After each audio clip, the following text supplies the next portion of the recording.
Eleanor Whitfield crossed the stone boundary at sunrise with trembling hands and a drawing case pressed to her chest. Not because she was brave, but because 12 families were going to lose their homes by Friday, and nobody else was going to do a single thing about it. Every person in Willow Creek had warned her. Every single one. Don't cross that line.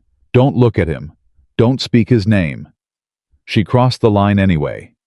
If you've ever stood up for something when everyone told you to sit down, stay until the very end. Drop your city in the comments. I want to see how far this story travels. The warning had existed in Willow Creek longer than most of the people living there. It wasn't written down anywhere. It didn't need to be. It lived in the way mothers grabbed their children's wrists when they wandered too close to the eastern ridge. It lived in the way old men went quiet at the tavern when someone said the name Carter. It lived in the low, careful voices people used when they talked about the stone boundary wall that ran along the eastern meadow, like a scar across the land, gray and permanent, and unmoved by anything that had happened on either side of it for the last 40 years. Don't cross Carter's line. That was the whole of it. 5 words, simple as breathing. Eleanor Whitfield had heard those 5 words approximately 300 times in her 24 years of living in Willow Creek, Virginia, and she had always understood them to be a matter of common sense rather than genuine danger.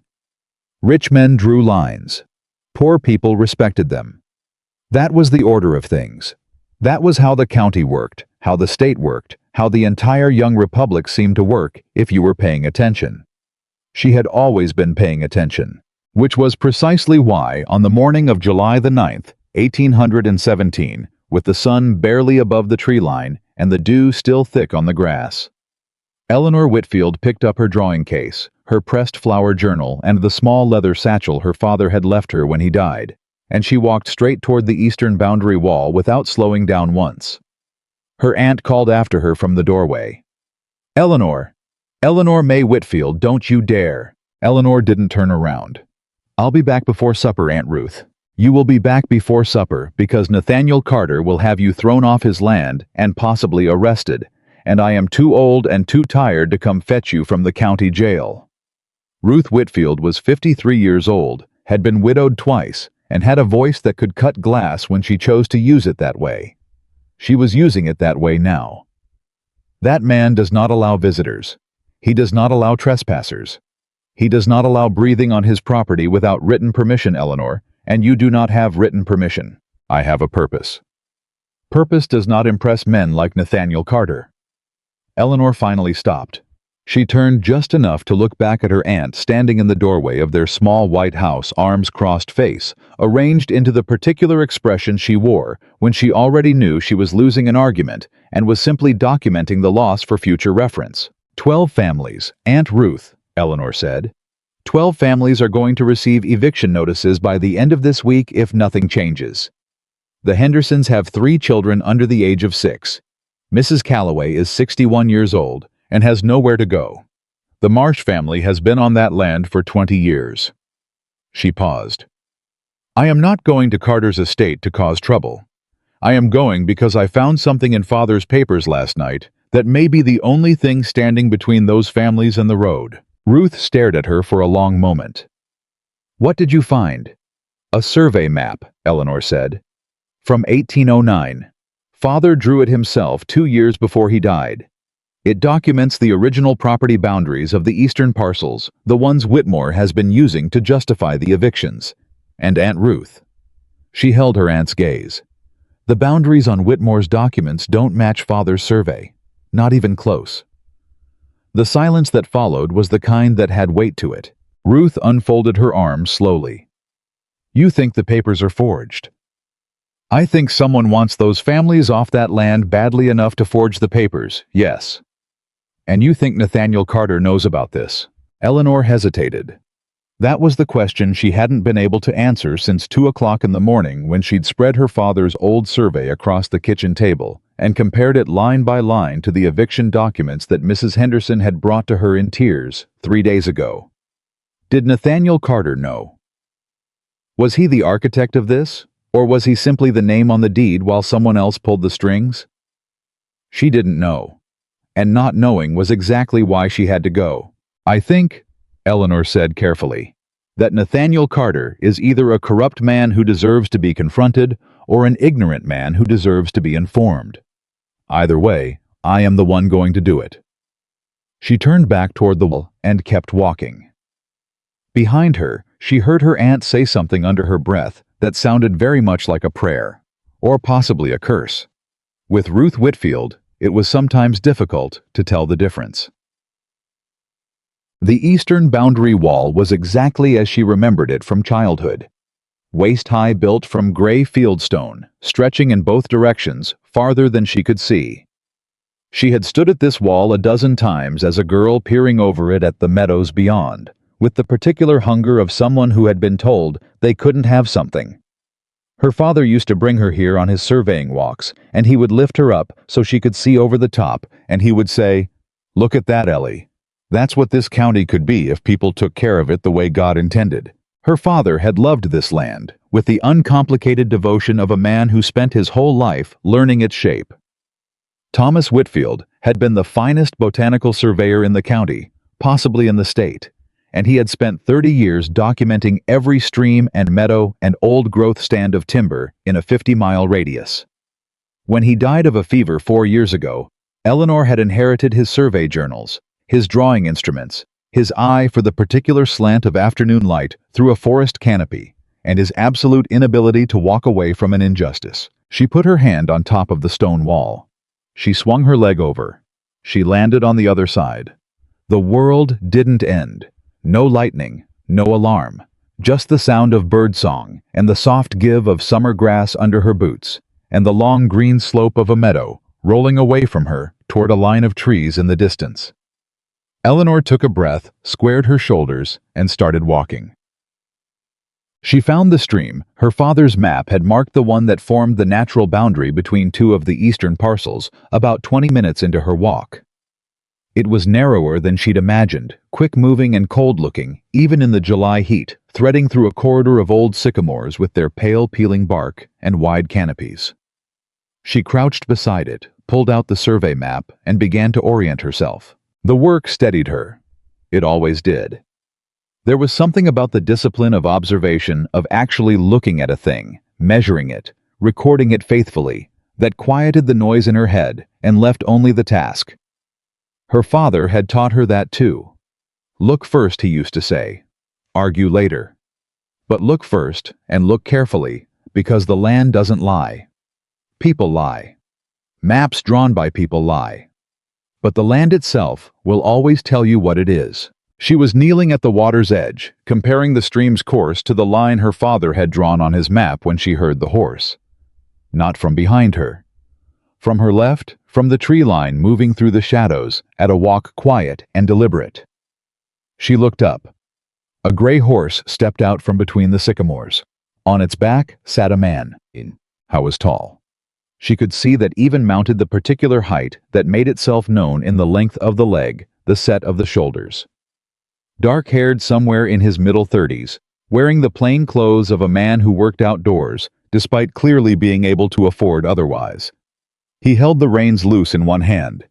He was watching her with an expression she couldn't immediately read, not angry, not surprised, something more carefully composed than either of those things. He let the silence sit for a moment. Then he said, "Miss Whitfield." Eleanor went still. He knew her name. "You have me at a disadvantage," she said, keeping her voice even. "You know who I am, and I don't believe we've been introduced." "We haven't." He brought the horse to a full stop about 10 feet from where she was kneeling. "But your father surveyed this land for my father 30 years ago. I've seen his name on enough maps that I recognize the style." He looked at the paper in her hands. "That's his work." "It is," Eleanor said. She rose to her feet, brushing the grass from her skirt with one hand, the survey map held steady in the other. She was not going to be caught crouching. "You still haven't told me who you are. I think you already know." She did. She had known the moment the horse came out of the trees. There was only one man who rode these particular meadows alone at this hour, according to every piece of gossip in Willow Creek, and that man was the reason she had crossed the boundary wall that morning. "Mr. Carter," she said. "Miss Whitfield." He looked at her steadily. "You're standing on private land. I'm aware of that. The general understanding in this county is that my land is not open to visitors. The general understanding in this county, Eleanor said, is also that your estate manager has been issuing eviction notices to families based on property boundaries that don't match the original survey documents. I came to discuss the discrepancy. Something shifted in his expression. It was small, a slight tension around the eyes, a fractional change in the set of his jaw, but she caught it because she was watching for it. That's a serious accusation, he said. It's a serious situation. She held up her father's map. I have the original survey here, Mr. Carter, conducted in 1809 by Thomas Whitfield, licensed county surveyor, witnessed and recorded at the county seat. And I have copies of the eviction documents your estate manager delivered to 12 tenant families last week. She paused. The boundary lines do not agree. Nathaniel Carter looked at the map in her hand. Then he looked at her face. He had very dark eyes. She noticed that now the color of river water in shadow, and they were doing something she hadn't expected, which was actually looking at her. Not dismissing her, not calculating, looking. Get on your horse, he said. I beg your pardon. I said get on your horse, Miss Whitfield. I don't have a horse. I walked. He stared at her. You walked from town. It's 4 miles. I'm capable of walking 4 miles. He closed his eyes briefly, not in irritation, she thought, but in the particular expression of a man recalibrating, and then he swung down from the saddle in one smooth motion and stood on the ground in front of her. He was even taller than she'd estimated. He held out his hand for the map. May I see it? Eleanor looked at his hand. Then she looked at his face. Then she held out the map. I took it carefully. The carefulness surprised her and unfolded it fully, holding it up to the angle of light coming through the sycamore canopy. I was quiet for a long time. Long enough that Eleanor began to count the sounds around them. Water over stone, birdsong from the upper branches, the distant sound of work being done somewhere on the estate grounds. Where did you find this? He said finally. My father's papers. I've been going through them since his death, cataloging his surveys for preservation. This one I found 3 nights ago, when Mrs. Henderson brought me the eviction documents. She watched his face. Do you recognize the area it describes? Yes. His voice had gone quieter. These are the Henderson parcels, the Callaway land, the Marsh property. He turned the map slightly. The Greer family's farm. All families currently facing eviction. Yes, and the boundaries on your estate manager's documents. Don't match these. It wasn't a question. He said it flat, certain, like a man who had just found a word for something he'd been unable to name. They don't match these at all. No, Eleanor said. They don't. Nathaniel Carter lowered the map. He was looking at something past her left shoulder at the stream, or at nothing, at whatever a man looks at when his mind is working somewhere else entirely. The gray horse shifted its weight and blew out a breath. The sycamore leaves moved overhead. Mr. Carter, Eleanor said, I need to ask you something directly. Ask it? Did you authorize the evictions? He turned back to her.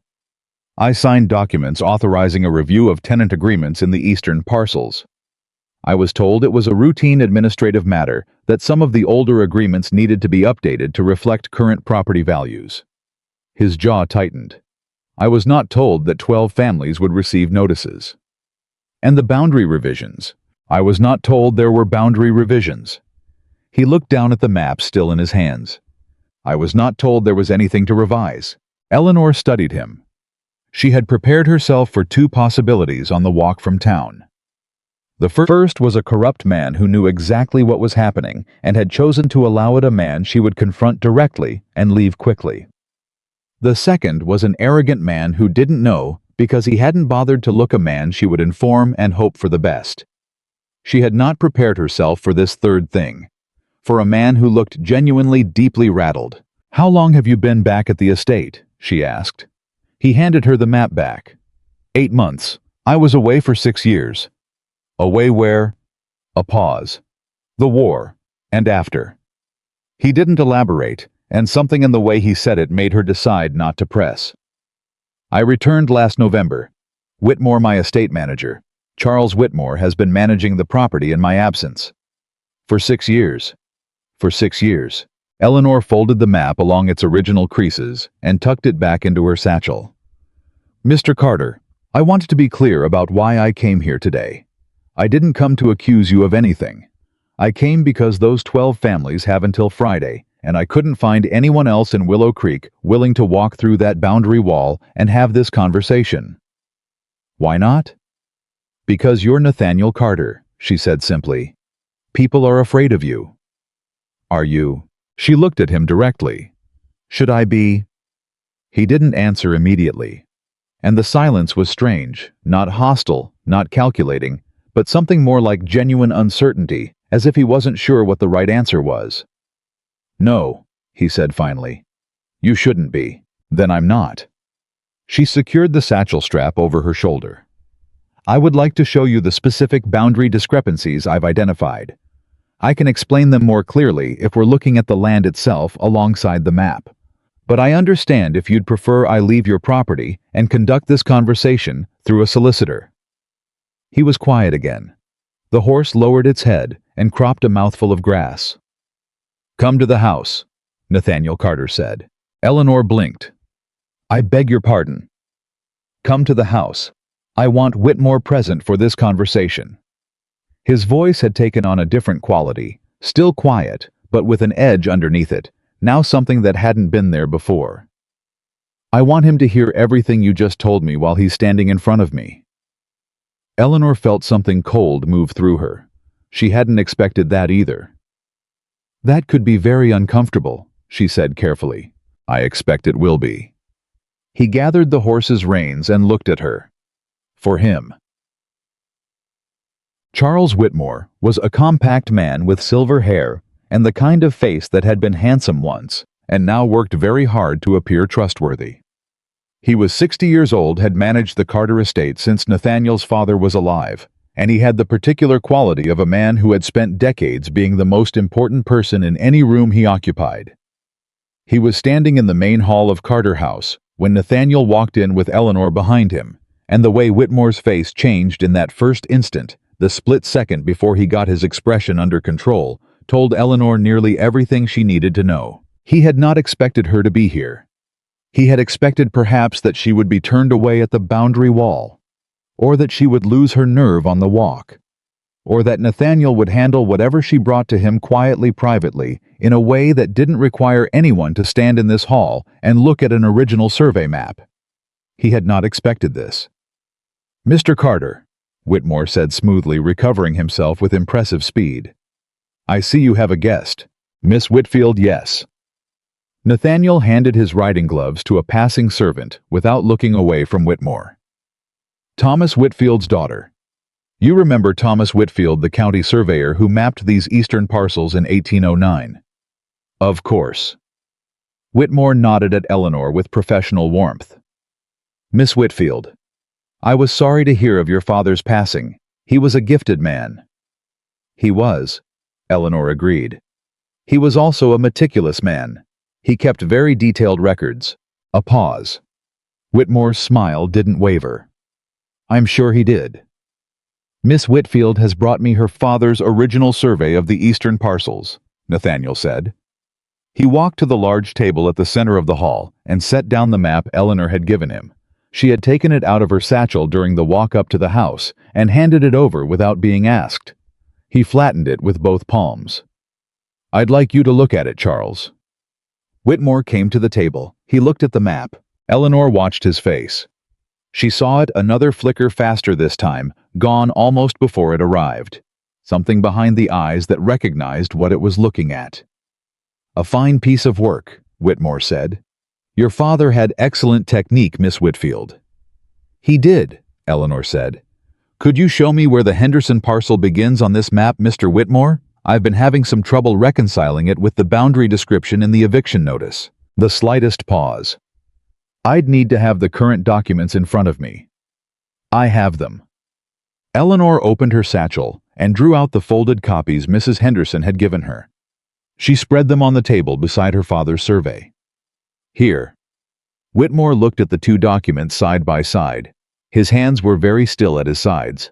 The current boundary description. Eleanor said, running her finger along the line in the eviction notice, places the eastern edge of the Henderson parcel at Redstone Creek. She moved her finger to her father's map. But on this original survey conducted and registered 8 years ago, the eastern edge is marked at the old oak tree line, which is approximately 300 yards further east. She looked up. That's a significant difference, Mr. Whitmore. Surveys can contain errors, Whitmore said. His voice was perfectly level. Old surveys especially. Your father was skilled, but... The survey was registered at the county seat, Eleanor said. I checked. It's on record. Records can be... I'd like to see our current estate maps, Nathaniel said. Whitmore turned to him. Of course, sir. I can have them brought from the office tomorrow morning. Now, Nathaniel said. Another pause. Longer this time. Sir, I want to see the current estate maps now, Charles. Every document related to the eastern parcel boundaries. Bring them here. Whitmore looked at him for a moment. Then he looked at Eleanor. Then he looked back at Nathaniel. Of course, he said. He left the room. The moment he was gone, Eleanor released a breath she hadn't realized she'd been holding.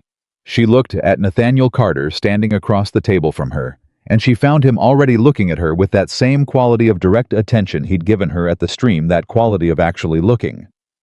He knew, Eleanor said quietly. Yes, Nathaniel said. He knew. He's going to bring you documents that explain it away. He's had years to prepare for something like this. Whatever he brings, it will look very clean and very official. Probably. Which means the original survey isn't enough on its own. I need to walk those parcels with someone, measure the actual distance from the creek to the oak line document. What's really there? If I can show that the land on the ground matches my father's map and not Whitmore's description, that's something a county judge can work with. Nathaniel was quiet for a moment. You've thought about this. I've been thinking about it for 3 days. She straightened. Mr. Carter, those families cannot wait for a lengthy legal proceeding. They have until Friday. It's Tuesday. Yes, it is.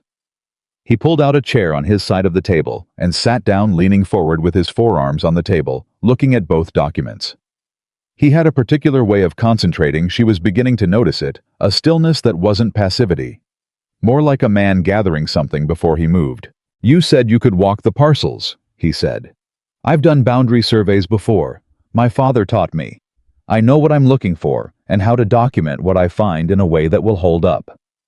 Alone. If I have to. You won't have to. He looked up from the maps. I'll go with you. Eleanor blinked. You. These are my lands, Miss Whitfield. Whatever is on them is my responsibility. His voice was even, but the edge was still there underneath it, the same edge that had come into it when he said for him. I should have been looking at this myself. I should have been looking at all of it. He turned back to the documents. We'll start at first light tomorrow. She looked at him across the table. 34 years old, according to the general knowledge of Willow Creek. 6 years at war, and somewhere after. 8 months back on land he'd inherited and apparently never properly inspected. There's something I should tell you, Eleanor said. What? The people in town. They're afraid of you. Not just in the ordinary way that tenants are cautious around landowners. They're genuinely afraid. They believe you don't care what happens to them, that you signed those eviction notices without a second thought. She paused. I told my aunt this morning that you were either corrupt or ignorant. Those were the two possibilities I considered before I came here. He didn't flinch. And now I'm less certain. She held his gaze. But I want you to understand that whatever happens with these documents, whether Whitmore acted alone or with your knowledge, it is your name on those notices. It is your land those families are being removed from. And whatever the truth turns out to be, you are going to have to stand in front of those people and account for it. He was quiet for a long moment. I know that, he said. Good, Eleanor said. Because I intend to make sure you do. Chefe. Whitmore came back with 4 bound ledgers and a set of recently drafted estate maps.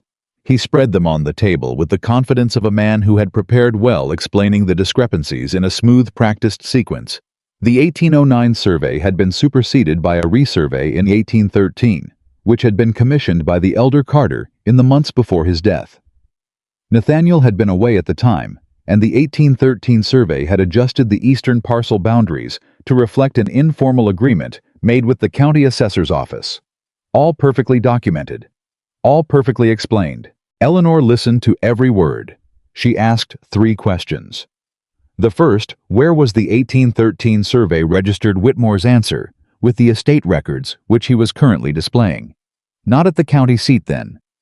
The second, who had conducted the 1813 survey, a private firm from Richmond. Whitmore said. A reputable firm, no longer in business. No longer in business. Convenient. The third, could he produce the letter from the elder Carter, authorizing the 1813 survey? Whitmore said the correspondence was in the estate archive, and he would retrieve it shortly. He left the room again. Eleanor looked at Nathaniel. He won't find it, she said. No. Nathaniel agreed. He won't. Because it doesn't exist. Because it doesn't exist. He walked to the window, stood with his back to her for a moment, looking out at the July light falling across the front grounds. She watched the set of his shoulders. She watched him breathe. My father was ill the last 2 years of his life, he said.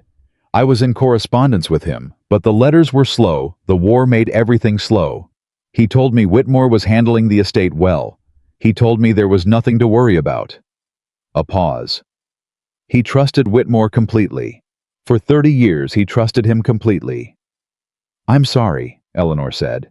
Don't be. He turned from the window.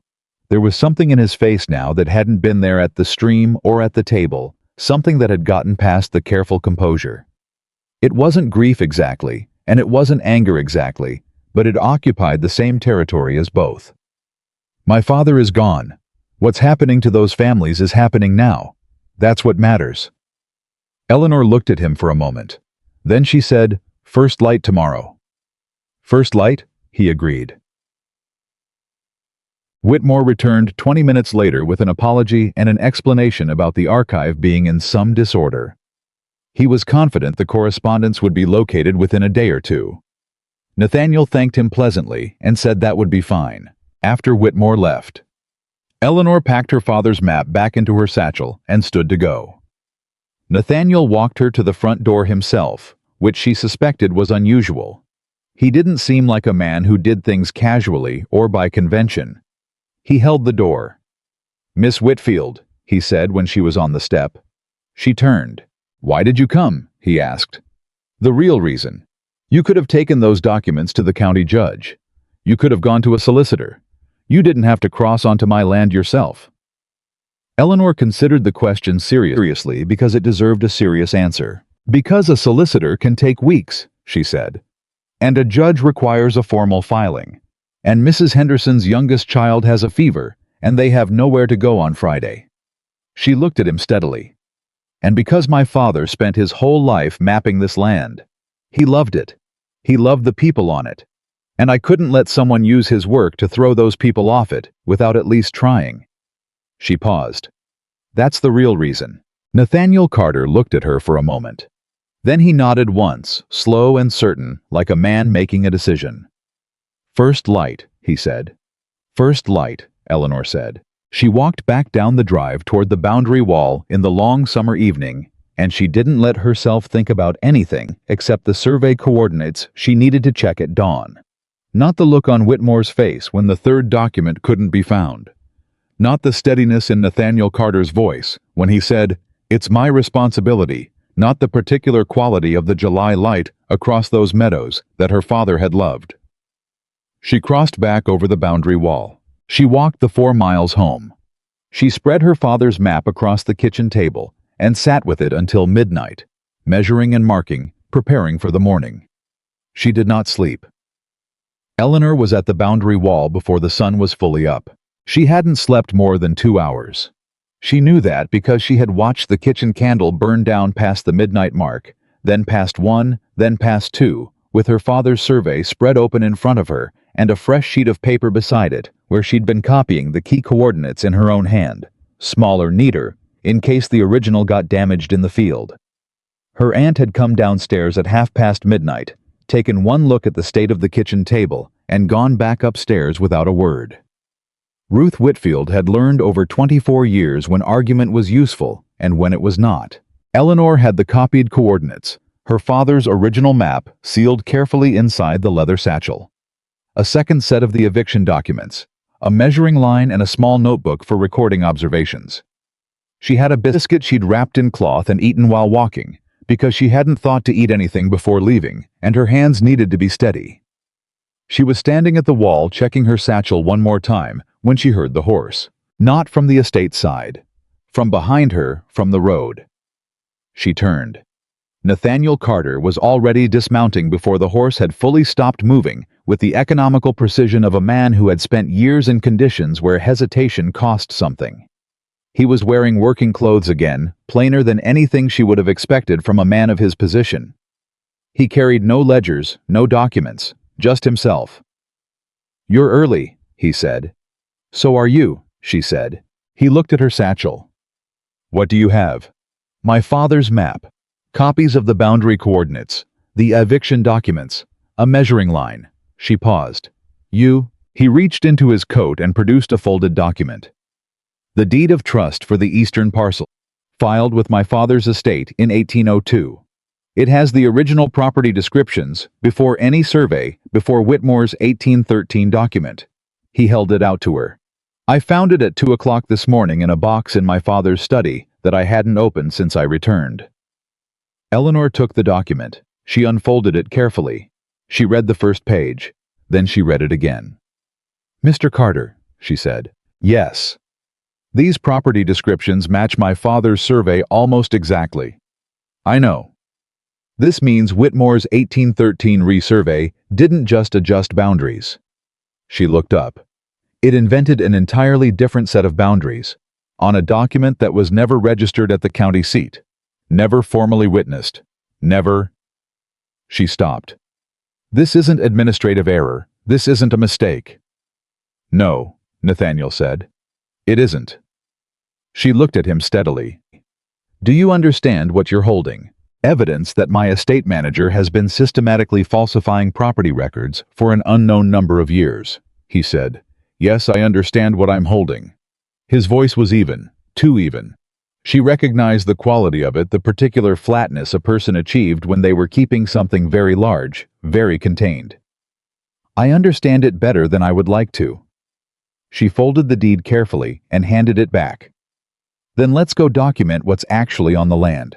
Ciao.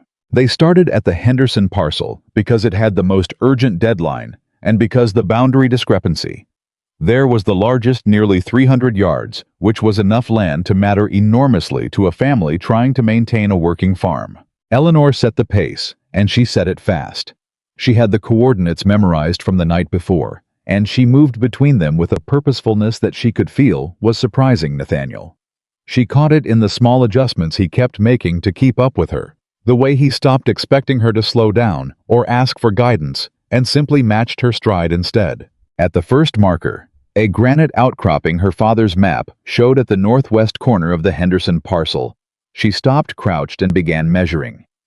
Nathaniel held the other end of the measuring line without being asked. 47 feet 8 inches to the creek edge, she said, recording it in her notebook. My father's map shows 47 feet 3 inches. She looked up. 5-inch difference. That's within survey error for this kind of terrain. And Whitmore's document.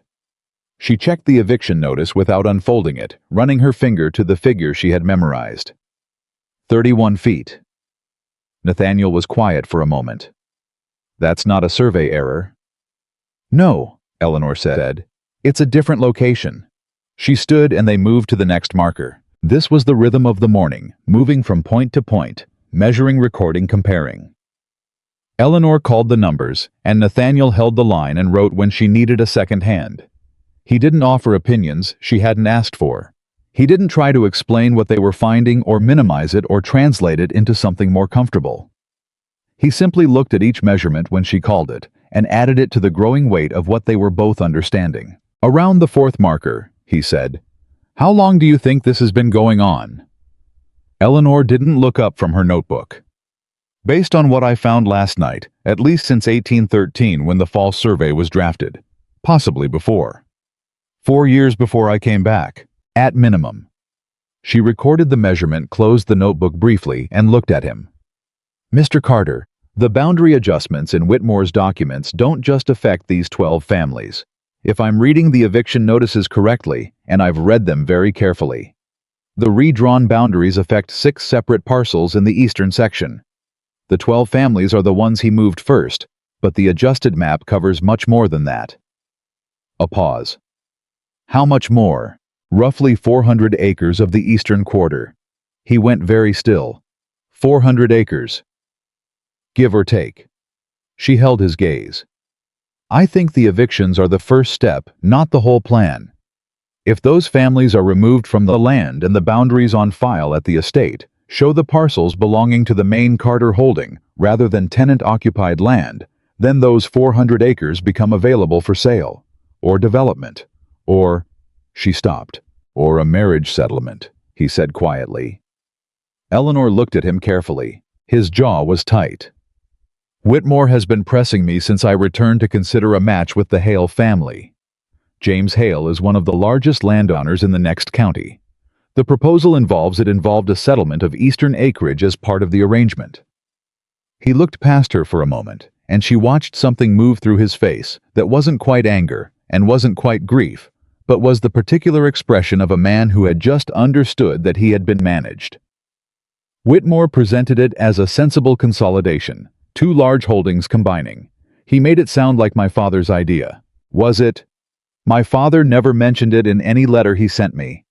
His eyes came back to hers. Not once. Eleanor said nothing. She let him sit with that for a moment, because it needed to be sat with. Then she said, "Then we keep measuring." He nodded once sharp and decided and picked up the other end of the measuring line. They were at the 6th marker, the boundary between the Callaway and Marsh parcels, when they heard someone moving through the grass to the east. Eleanor straightened and turned. Nathaniel turned with her. A boy of about 14 was standing 30 feet away, watching them with the wary, measuring look of someone who couldn't decide whether to run. He was holding a rope halter in one hand, with the distracted grip of a person who'd forgotten he was carrying it. "Thomas Marsh," Nathaniel said. The boy's chin went up. "Yes, sir." "Your father's farm is the next parcel east." "Yes, sir." The boy's eyes moved to Eleanor, then back to Nathaniel. He looked like he was bracing for something. Eleanor stepped slightly forward, not past Nathaniel, but enough. "Your family received an eviction notice last week," she said. "Yes, ma'am." Something in the careful steadiness of the boy's voice told her this was a child who had learned to keep his face very still when things were frightening. "We're documenting the property boundaries," she said. "The real ones. The ones that should have been on that eviction notice and weren't." She paused. "Is your father home this morning?" "He's yes, ma'am. He's at the house." The boy looked between them, and then he did something that Eleanor hadn't expected.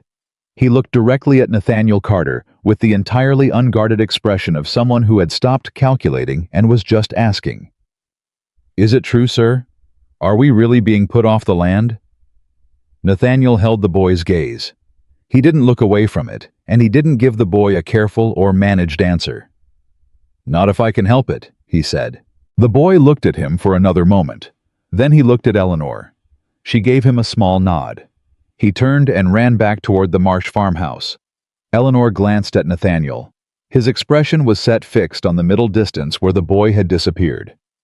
There was something in it she hadn't seen before, not composure, not containment. Something harder and more immediate than those things. "He'll tell his father," Eleanor said. "Good," Nathaniel said. "I want to speak to his father." Robert Marsh was 51 years old, wide-shouldered, slow-moving, with the accumulated caution of a man who had been disappointed by powerful people often enough to approach them the way you approach a horse you don't entirely trust.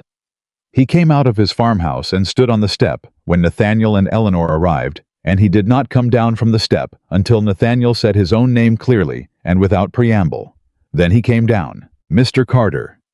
His voice was carefully neutral, not hostile, not welcoming.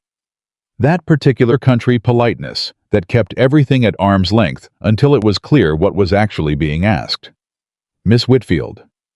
"Mr. Marsh," Eleanor said, "we've been surveying the boundary markers on your parcel this morning.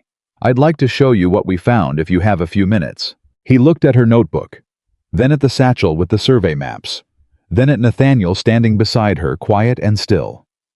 "I've got time," he said. She showed him everything. The coordinates from her father's map, the measurements they'd taken that morning, the discrepancies between the real markers on the ground and the boundaries described in his eviction notice. She explained it plainly, without embellishment. The way her father had always explained his surveys. "Here is what we found. Here is how we found it. Here is what it means." Marsh listened without interrupting. His son stood behind him, still holding the rope halter, watching everything with those careful eyes. When Eleanor finished, Marsh was quiet for a long moment. "The boundary they've written on that notice," he said finally. "That cuts off my well." "Yes," Eleanor said. "It does. If I lose the well, I lose the farm." He said it without drama, without performance, as a flat statement of agricultural fact. The eastern well is what keeps the south field from going dry in August. It's been part of this parcel for 20 years. My father and your father. He looked at Nathaniel. "Your father, Mr. Carter, agreed to that boundary when my father and I first took the lease." "Do you have documentation of that agreement?" Eleanor asked. Marsh looked at her. It was a handshake. She closed her notebook. "Between your father and the elder Mr. Carter." "That's right." He held her gaze. "I know a handshake doesn't hold in court, Miss Whitfield." "It doesn't," Eleanor agreed. "But the 1802 Deed of Trust describes these parcels in terms that include the well and the eastern boundary as I've measured it this morning. Mr. Carter found it this morning." She glanced at Nathaniel, who drew out the deed and held it so Marsh could see. "That does hold in court." Marsh looked at the document for a long moment. Then he looked at Nathaniel. "Why are you here yourself?" he asked. "You could have sent a man." Nathaniel didn't hesitate. "Because it's my land and my responsibility, and I should have been here a long time ago." Robert Marsh studied him with the unhurried thoroughness of a man who could read the weather in the morning sky and applied the same patience to reading people. Then he said, "You're going to need the other families, not just me. If you go to the county with one parcel, Whitmore has room to argue error. If you go with all 12, that's why we're here this morning," Eleanor said. "We're documenting all of them." Marsh nodded slowly. "I'll come with you," he said. "I know where the Hendersons and the Callaways keep their boundary markers. Faster if I show you." "We'd be grateful," Eleanor said. I went inside to get his hat. His son fell into step behind him, and as they passed Eleanor, the boy looked at her with an expression she recognized, not hope exactly, which was too large and too fragile a thing. Something smaller and more durable than hope. The simple willingness to wait and see. Robert Marsh knew every foot of those eastern parcels. He knew them the way people know land. They have worked for decades, not from maps, but from their feet, from the physical memory of walking the same ground in every season across 20 years of mornings. He walked them to the spot where the wild black cherry tree marked the Callaway corner before Eleanor could check her coordinates. He knew exactly where the creek took its bend at the Henderson boundary, and he knew that the bend had been used as a reference point since before either of their fathers was born, because the old-timers had always used the natural features to fix property corners, and the creek bend didn't move. "That right there," he said, pointing to the place where the water curved, "is where the county surveyor stood in 1797 and drove the first stake. I know because my father watched him do it." Eleanor measured it. Her father's map agreed precisely. Whitmore's boundary. Put the Henderson parcel's eastern edge 70 yards west of the creek, which placed the bend and a significant portion of the riparian land along it on the Carter Main estate. Available for transfer. Available for inclusion in a marriage settlement. When Eleanor called that measurement, she heard Nathaniel make a sound behind her, not quite a word, not quite anything else. Just a breath that carried more in it than breath usually did. They worked through the morning and into the early afternoon. Marsh accompanied them to 3 of the 12 parcels personally, and at each one he provided either a memory, a reference point, or a neighbor who could corroborate the original boundary. At the Greer farm, Dorothy Greer, 60 years old, her husband dead 2 winters past, came out to meet them before they reached the door, because her son had run ahead from the Marsh farm to tell her they were coming. She looked at Eleanor first, then at Nathaniel. "Are you here to tell me I have to go?" she asked. "No, ma'am," Eleanor said. "We're here to document why you shouldn't have to." Dorothy Greer pressed her lips together. "I've been on this land for 31 years, she said. "I buried my husband here. My children were born here." She looked at Nathaniel with a directness that would have given a lesser man pause. "Your father leased this parcel to my husband in 1786, Mr. Carter. He shook my husband's hand and he said, 'James, this land is yours as long as you tend it right.' Your father was a man of his word. I always believed that." "How was?" Nathaniel said. "I'm sorry it's taken this long for someone to act like it." She looked at him for another long moment. Then she turned to Eleanor. "Come inside. I'll make coffee, and you can show me what you've found." They were sitting at Dorothy Greer's kitchen table, Nathaniel, Eleanor Marsh, and Dorothy herself, when the sound of horses on the road outside made them all go still. More than one horse, moving fast, slowing as they came near the farmhouse. Marsh stood up. He moved to the window with a quietness that told Eleanor this was a man who had learned to pay attention to the sound of horses arriving unannounced. "Whitmore," he said, "with 2 men from the county office." The silence in the kitchen was immediate and particular. Eleanor looked at Nathaniel. He was already on his feet. "He knows we've been here," Eleanor said. Thomas Marsh said to his son, who had followed them in and was sitting near the door, "Go out the back and run to the Henderson place. Tell them to stay inside and don't open the door for anyone but Mr. Carter or Miss Whitfield." The boy was gone before the sentence was finished. Nathaniel looked at Eleanor. "Put everything in your satchel." She was already doing it. "Dorothy," Nathaniel said, "you don't have to do anything you're not comfortable doing. If you'd like me to speak to Whitmore outside." "This is my house," Dorothy said with a precision and finality that required no further discussion. "I'll speak to who I please in it." There was a knock at the door. Dorothy opened it. Whitmore stood in the doorway with the pleasant, regretful expression of a man delivering an unfortunate necessity.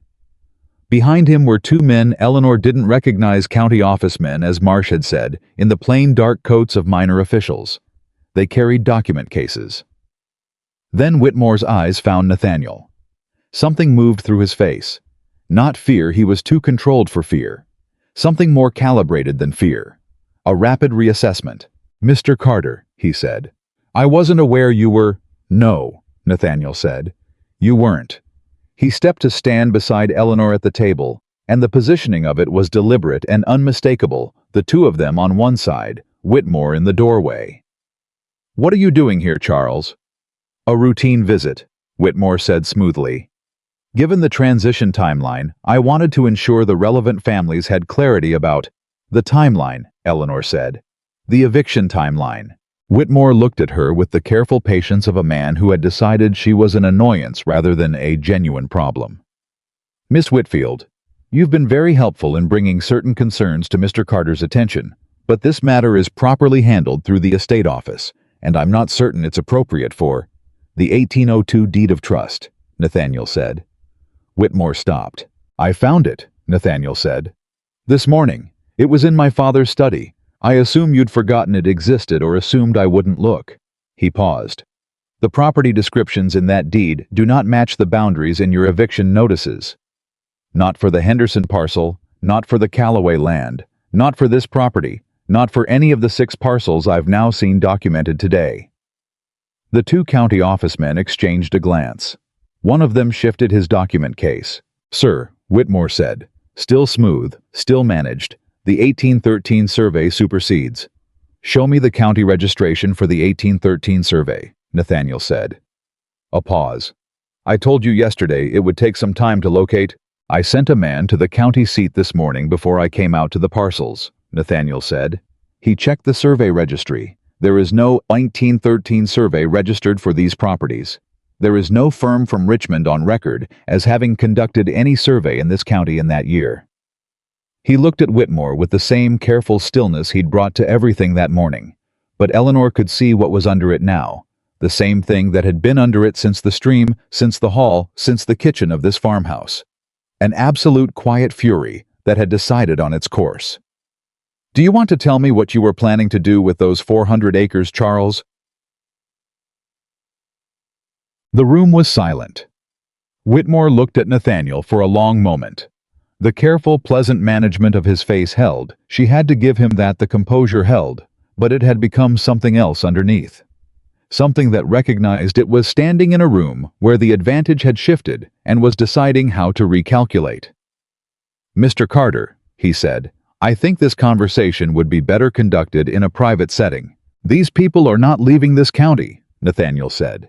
"Not this week, not next week, not because of your documents." He looked at the two county office men. "Gentlemen, I'm the landowner of record for these properties. I'm instructing you in front of witnesses that I do not authorize any eviction proceedings for any tenant on the eastern parcels until the property boundaries have been formally resurveyed and certified by a licensed county surveyor." He paused. "Do you understand me?" One of the county men. The older one nodded slowly. "We understand, Mr. Carter." "Good." He turned back to Whitmore. "And you, Charles, I want you off the estate grounds by sundown." Whitmore's composure finally showed a crack. It was small, a slight widening of the eyes, a fractional paling, but it was there. "Mr. Carter, I will be filing a formal complaint with the county court tomorrow morning. I would strongly advise you to have your own legal representation in order before then." His voice was still even. That was perhaps the most quietly devastating thing about it. Not anger, not volume, but absolute certainty. "That's all." Whitmore looked at him, then at Eleanor, then at Dorothy Greer, who was standing with her arms folded and the expression of a woman who had waited 31 years for this particular morning. He turned and walked out. The county men followed, and the older one passing Dorothy said quietly, "Ma'am," and tipped his hat, which Eleanor suspected was its own small statement. The door closed. Nobody moved for a moment. Then Dorothy Greer went to the stove, lifted the coffee pot, and refilled every cup on the table. "Sit down," she said to Nathaniel, who was still standing. "Drink your coffee. There's a great deal more to be done today, and you look like a man who hasn't eaten since yesterday." Nathaniel sat down. Robert Marsh looked at Eleanor across the table, and he had the same expression his son had worn by the boundary wall that morning. Not hope, not triumph, but that small, durable thing. The willingness to believe the next hour might be better than the last. "You'll need statements from the families," Marsh said. "In writing, for the county court." "Yes," Eleanor said. She opened her notebook to a fresh page. "All 12 families, whatever they can tell us about the original agreements, the original boundaries, anything their parents or grandparents told them about how the parcels were established." She looked at him. "Can you help me reach them all before the end of the day?" "I know where every one of them lives," Marsh said. "Been knowing them for 20 years." "Then let's go," she said. She stood, picked up her satchel, and looked at Nathaniel. He stood too, and there was a moment between them that was quick and wordless across Dorothy Greer's kitchen table, over coffee cups and open notebooks, and the deed of trust lying flat between them that carried more in it than either of them chose to say, or was yet ready to say. Something had changed between the boundary wall at sunrise and this kitchen table in the early afternoon. Eleanor didn't try to name what it was. She just felt the weight of it, small and certain, like a stone dropped into still water. "Ready," she said. "Yes," he said. They walked out together into the afternoon. They reached the Henderson farm as the afternoon light was tipping past its peak, and Eleanor knew before they knocked that something had changed. The door opened before her knuckles landed. Margaret Henderson was 34 years old, dark-haired with the particular gauntness of a woman who had been not sleeping for several days in a row. She had her youngest on her hip, the sick one, the one Eleanor had thought about on the walk to Carter's estate 2 mornings ago, and the child had the flushed, heavy-lidded look of a fever that hadn't broken. She looked at Eleanor, then at Nathaniel, then at Robert Marsh behind them. Then she looked back at Nathaniel, and she said very quietly, "You came yourself." "Yes, ma'am," Nathaniel said. She pressed her lips together, nodded once, stepped back from the door. Inside, her husband, James Henderson, was sitting at the kitchen table with two other men.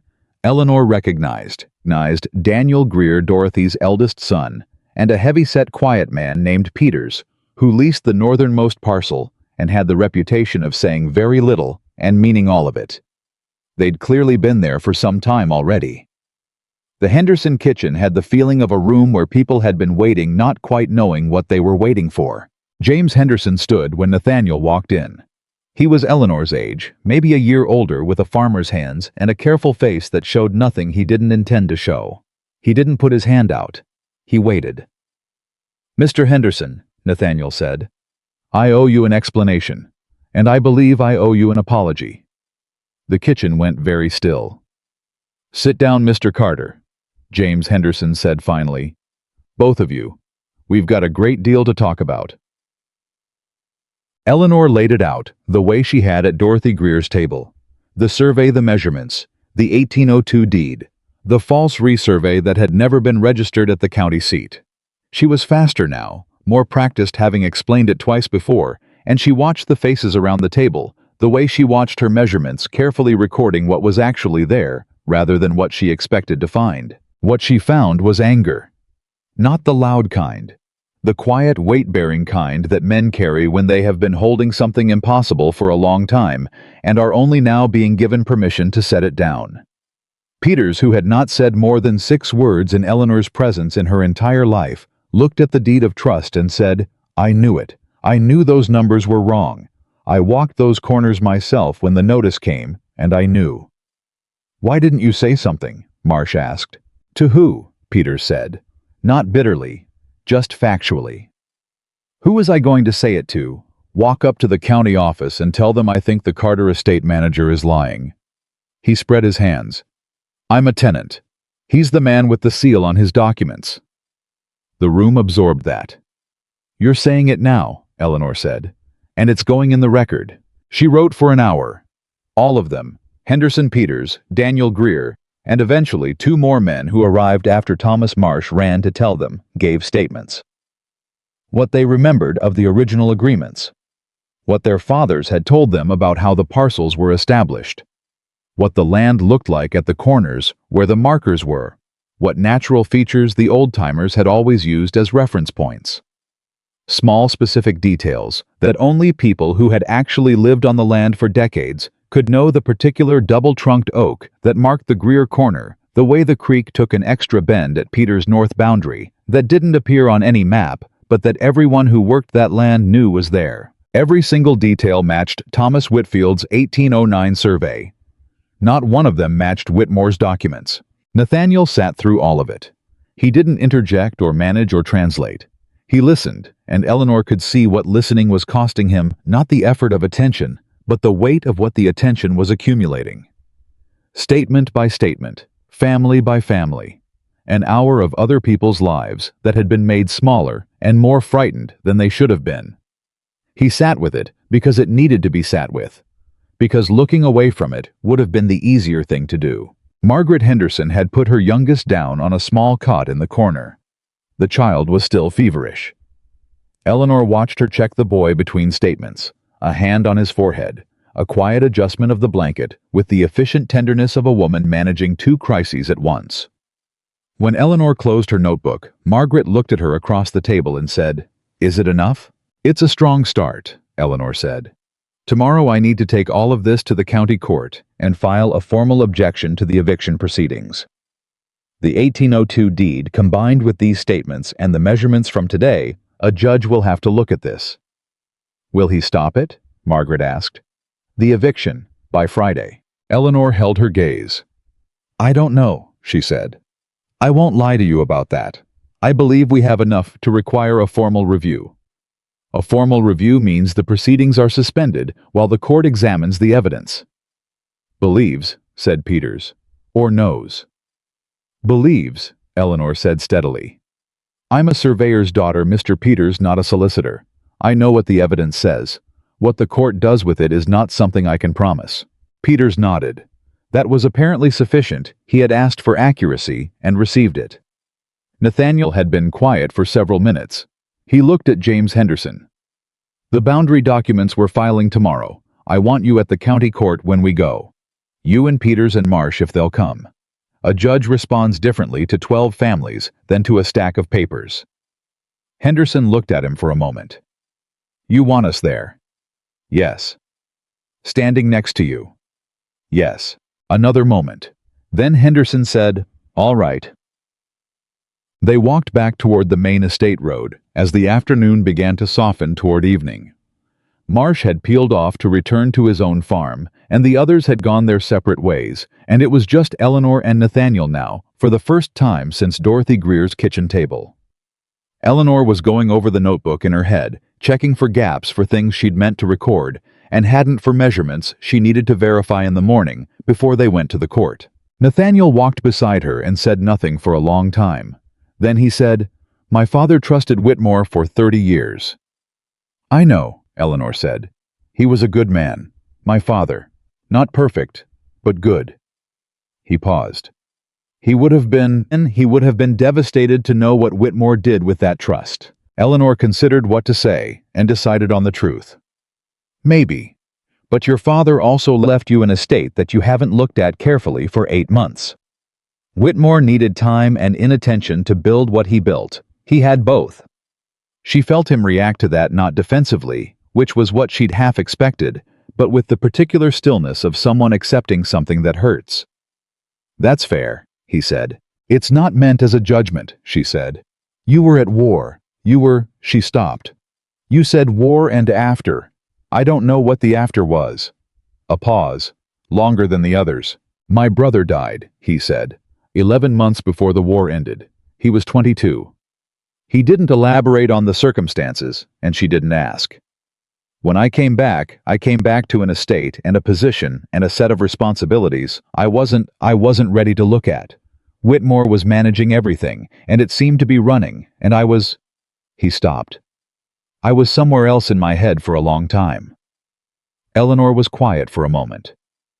"I'm sorry about your brother," she said. "Thank you. And I understand why you weren't looking." She paused. "But you're looking now." He glanced at her sideways. It was a small thing, a fraction of movement, but she caught the quality of it. "You are extremely difficult to discourage, Miss Whitfield." "My aunt has been trying for 24 years, she said. "She hasn't managed it yet." He made a sound that wasn't quite a laugh, but was in the same vicinity as one.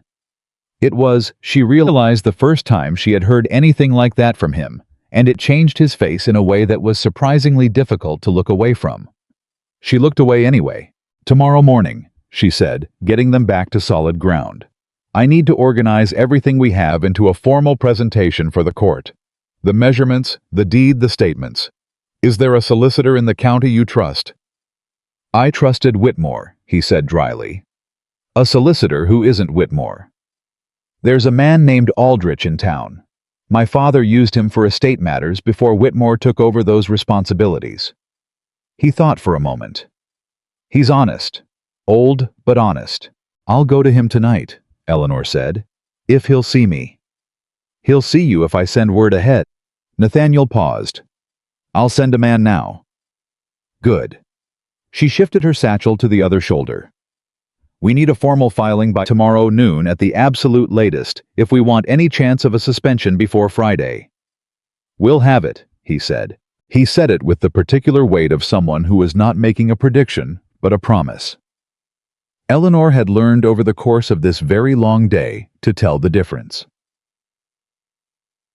Eleanor was 3 steps from the boundary wall, heading home for the second time in 2 days, with more in her satchel than she'd had when she started, when she heard him say her name. Not Miss Whitfield. Her name. She turned.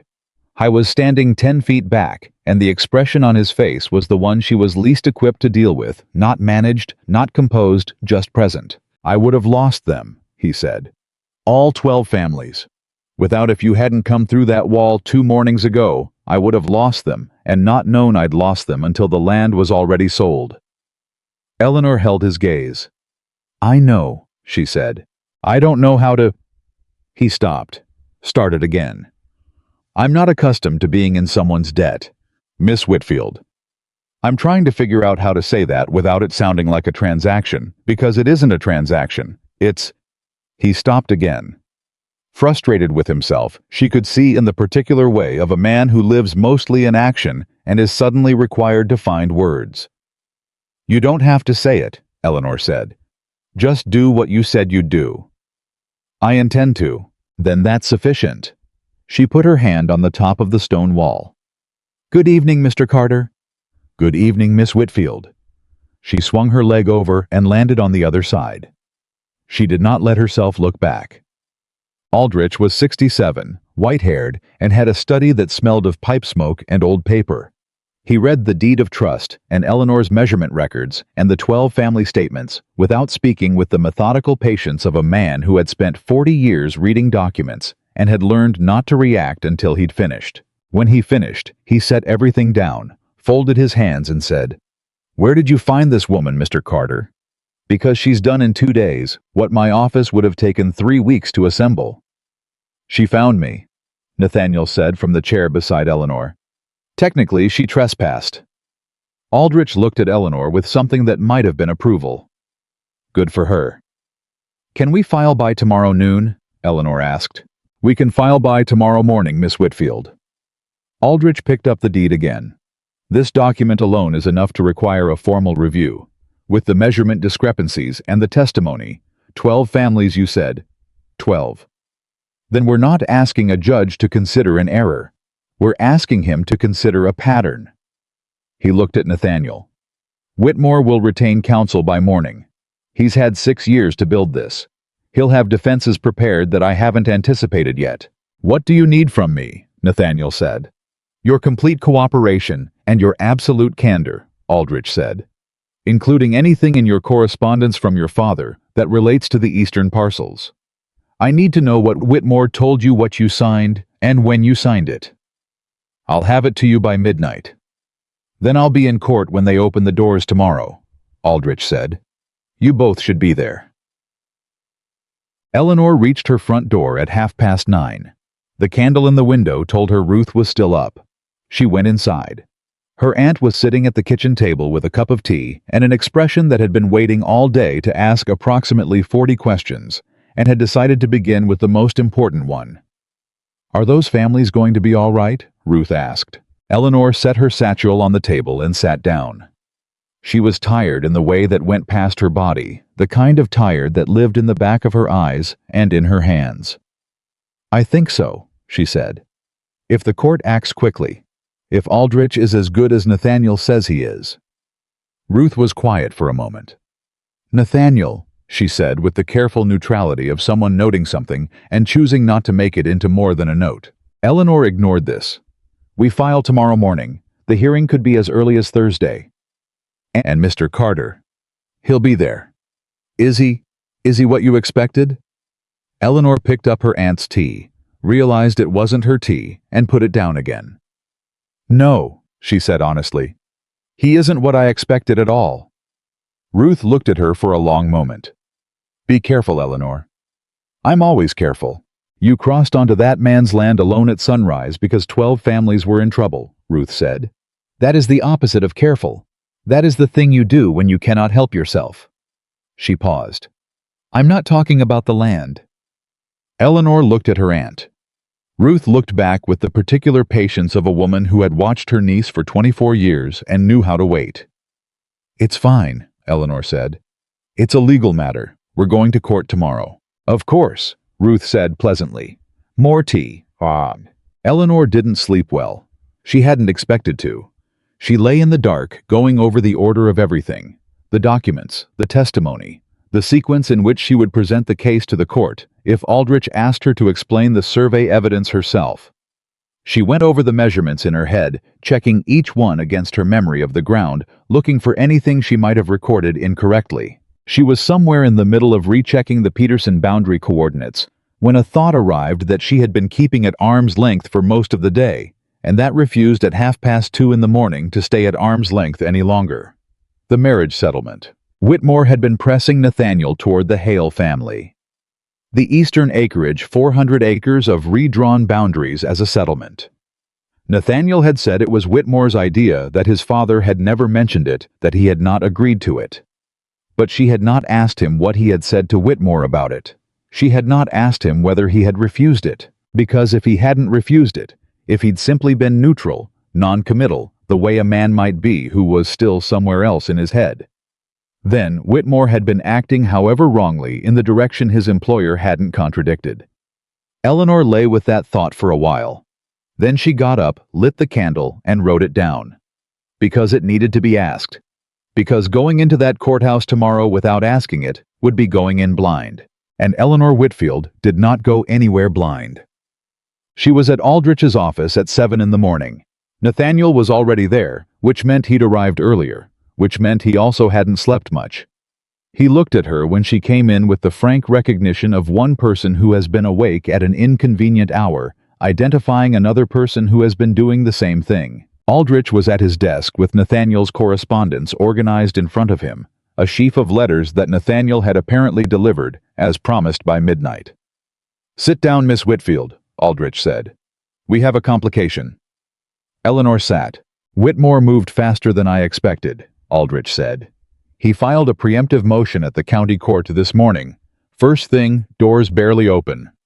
He's arguing that the eviction notices were issued under valid documentation and that any challenge to the boundaries must be resolved through a formal resurvey process, which he's requesting be conducted by a firm from Richmond." He paused. "A different firm from Richmond. Not the fictional one from his documents." "How long does a formal resurvey take?" Eleanor asked. 6 to 8 weeks minimum. The families would be off the land in 6 to 8 days. She felt the shape of what Whitmore had done with the precision of someone who understood how boundaries worked. He hadn't tried to block the challenge. He'd tried to move it onto a timeline that made it irrelevant. By the time any resurvey was complete, and any judgment rendered, 12 families would have been displaced for months. The land would be factually practically in Carter possession. The momentum of the situation would favor whatever Whitmore had planned. "He's not fighting the evidence," Eleanor said. "He's fighting the clock." "Precisely," Aldrich said. She looked at Nathaniel. He anticipated this. "He had all night," Nathaniel said. His voice was very level. "He knows this county. He knows this court. He knows exactly how much time he needs." "Then we need to change the ground," Eleanor said. Both men looked at her.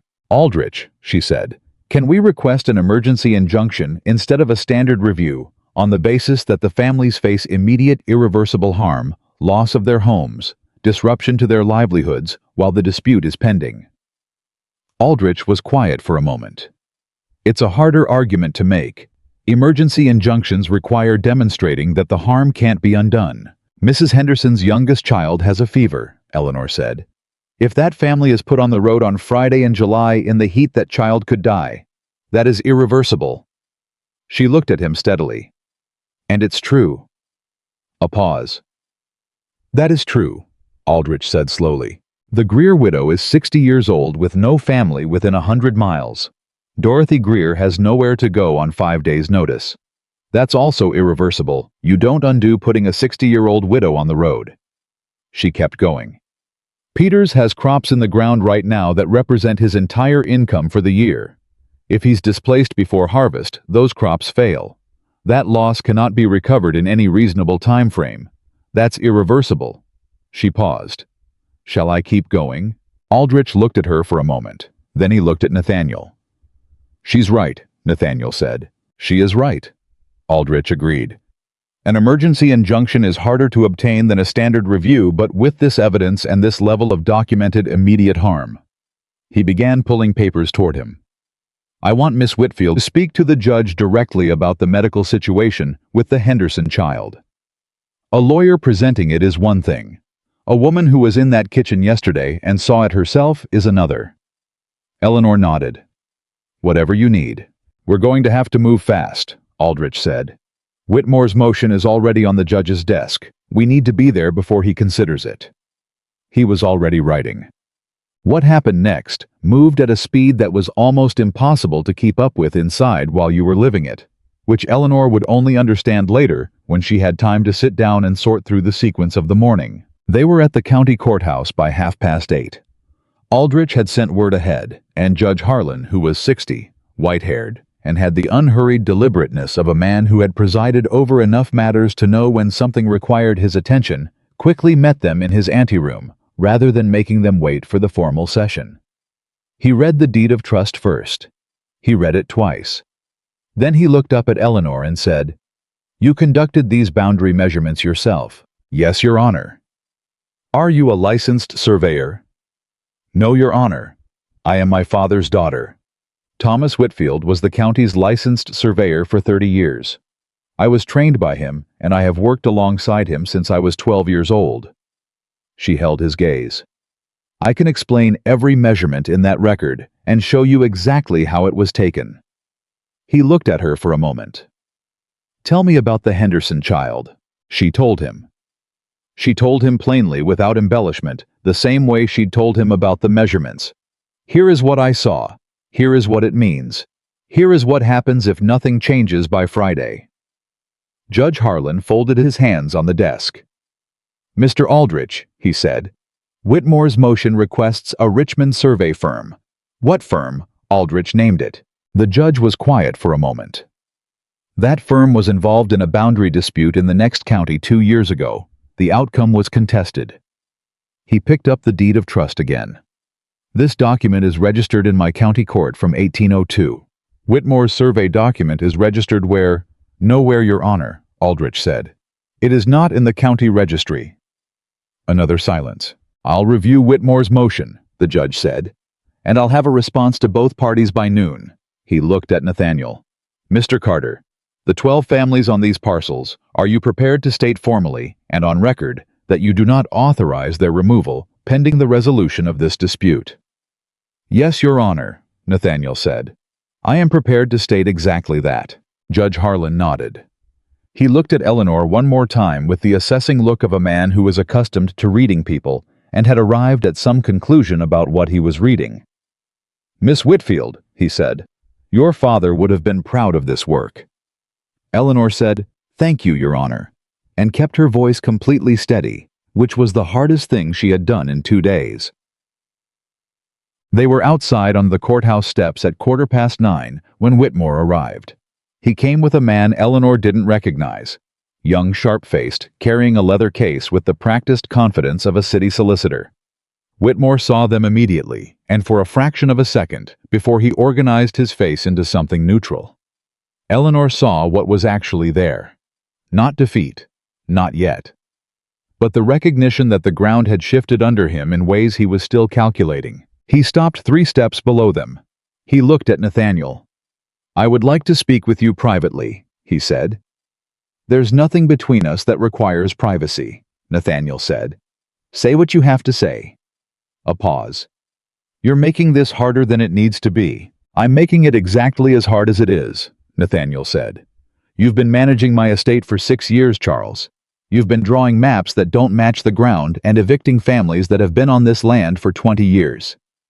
You've been planning to sell or settle 400 acres that you don't own and never owned." His voice was still level, still even, still that quiet, absolute thing. "How easy did you think this was going to be?" Whitmore looked at him for a long moment. Then his eyes moved to Eleanor. "You," he said. "Yes," Eleanor said. "You walked onto that land with a drawing case and a dead man's maps." "His maps turned out to be accurate," she said. "Yours didn't." Something crossed Whitmore's face that was past calculation, now something older and less managed. He looked back at Nathaniel. "Your father." "Don't," Nathaniel said, quietly, finally. "Do not say my father's name."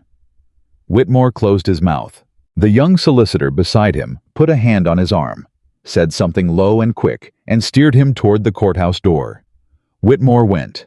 He went without looking back, which Eleanor understood was not dignity, but strategy, a man deciding where his next move was. She watched until the door closed behind them. Then she looked at Nathaniel standing beside her on those courthouse steps, with the July morning coming on around them. His jaw was tight. His hands at his sides were not quite still. "He knows we have him," Eleanor said. "He knows we have enough to make things very difficult," Nathaniel said. That's not the same thing. No, she agreed. It isn't. He turned to look at her, and what was in his face was the thing she'd been watching move through it all day yesterday and all morning today, getting closer to the surface each time something happened that required more of him than composure. Whatever happens at noon, he said, those families are not going anywhere. I don't care what the judge decides about the timeline. They stay on that land. I'll put it in writing today. Every one of them a signed letter from me personally, stating that I do not authorize their removal, and that anyone who attempts it is acting against my explicit instruction. Eleanor looked at him. That's not a legal protection, she said carefully. No, it's a human one. He held her gaze. It's what I can do right now while we wait for the legal one. She felt it again, that thing she'd felt across Dorothy Greer's kitchen table, small and certain and inconvenient. She pushed it back where it came from. Then let's write the letters, she said. He nodded. They went back inside. Judge Harlan's response arrived at noon exactly. Aldrich read it first, standing in the middle of his office with Nathaniel and Eleanor on either side of him, and Eleanor watched his face the way she'd learned to watch faces over the past 3 days, looking for what was actually there rather than what she expected. What she saw was relief. Careful, qualified relief, but relief. He's granted a temporary injunction, Aldrich said. 48 hours. All eviction proceedings suspended pending a formal hearing on Thursday morning. He looked up. He's also denied Whitmore's request for the Richmond resurvey. Any formal boundary review will use county records and the 1802 deed as the primary documents. Eleanor let out a breath that had been sitting in her chest since the night before. Thursday, Nathaniel said. That gives us 2 days. 2 days to prepare for a full hearing, Aldrich said. Whitmore will have his solicitor working through the night. We need to do the same. He set the document on his desk. Miss Whitfield, I need you to write out a complete technical summary of your measurement findings, every marker, every coordinate, every discrepancy in language that a county judge can follow without a surveying background. Can you do that today? I can have it to you by 6 this evening, Eleanor said. Good. Mr. Carter, I need your full correspondence with Whitmore for the last 8 months. Everything he sent you about the eastern parcels. Every letter, every report, every document he presented to you for signature. I'll have a man bring it within the hour. Then go, Aldrich said. Both of you. You have until Thursday morning, and Whitmore has until Thursday morning, and he had a 6-year head start on all of us. Eleanor walked fast. She always walked fast when her mind was working, and her mind was working at a pace that was almost uncomfortable, moving through what they had, what they needed, what Whitmore would argue, and how Aldrich would counter it. Nathaniel fell into step beside her the same way he had all day yesterday, without comment, without asking her to slow down, just matching her stride and letting her think. They were halfway back to the Whitfield house when he said, "The marriage settlement." Eleanor stopped. He stopped too and turned to face her, and she could see from his expression that he'd known this conversation was coming the same way she had been carrying it since last night, maybe since yesterday afternoon, waiting for the right moment, or simply for the moment that was unavoidable. "You didn't ask me about it yesterday," he said. "No," she said. "I didn't." "You should have." "I know." She held his gaze. "I'm asking now. When Whitmore proposed the settlement with the Hale family, the eastern acreage in exchange for the match, what did you say?" He was quiet for a moment. Not evasive, she could tell the difference now between a man constructing an answer and a man finding the right one. "I said I would consider it," he said. The words landed simply without drama, the way the truest things usually did. "When?" she asked. "March. He presented it in March, about 3 months after I returned." He held her gaze steadily. "I told him I wasn't prepared to make any decision about a match and that I wanted time. He said the Hale family was willing to wait a reasonable period. I told him I would consider the matter when I was ready to think about it." A pause. "And then I put it out of my mind because I was not ready to think about it. And Whitmore seemed satisfied with that answer, and I didn't understand at the time why he would be satisfied with an answer that wasn't a yes. Because he didn't need a yes from you," Eleanor said slowly. "He needed you to not look at the eastern parcels. He needed you occupied with something else while he moved those families. I gave him 8 months of not looking, Nathaniel said. Yes, she said. You did. He absorbed this without flinching. She had come to expect that from him, the particular willingness to take a hard thing directly, rather than step aside from it. I never met the Hale daughter, he said. I want to be clear about that. I never agreed to anything. He stopped. But I also didn't refuse, and that left Whitmore room to move. It did, Eleanor said. Does that change? He stopped again. He was looking at her with the directness she'd come to associate with him, the quality of actually looking. Does that change what you're willing to do at the hearing Thursday? Eleanor looked at him steadily. No, she said. Those families didn't do anything wrong, and neither did you not in the way that matters for Thursday. What you failed to do and what Whitmore did are not the same thing. She paused. But you need to tell Aldrich. Everything. He can't prepare your defense with a gap in it. I know. He nodded. I was going to. Good. She started walking again. After 3 steps, he said, Miss Whitfield. She stopped. Again. Yes. I sent Whitmore a letter this morning, before we went to the courthouse. He said it carefully, like a man placing something fragile on a table. I informed him in writing that I am declining the Hale settlement in its entirety, and that I will not be pursuing any arrangement that involves the eastern parcels as transferred property. I sent a copy to Aldrich and a copy to the Hale family solicitor in the next county. Eleanor stood very still for a moment. You did that this morning, she said, before the injunction. Before I knew whether the injunction would be granted, he said. Yes. She looked at him. The July morning was fully underway around them, warm and bright and indifferent to the weight of what was being said on this road.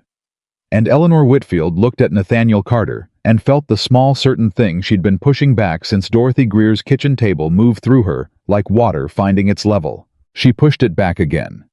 Then Aldrich definitely needs to know that this morning, she said. That letter is evidence of your position before the hearing. It strengthens everything. I'll tell him. Now, she said.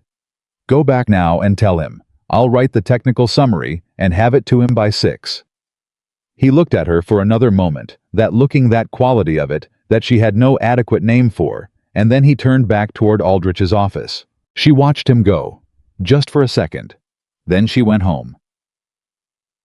Ruth was waiting with tea, and the kind of silence that meant she had heard enough from enough sources to have formed a comprehensive picture, and was choosing to present it as simple domestic calm.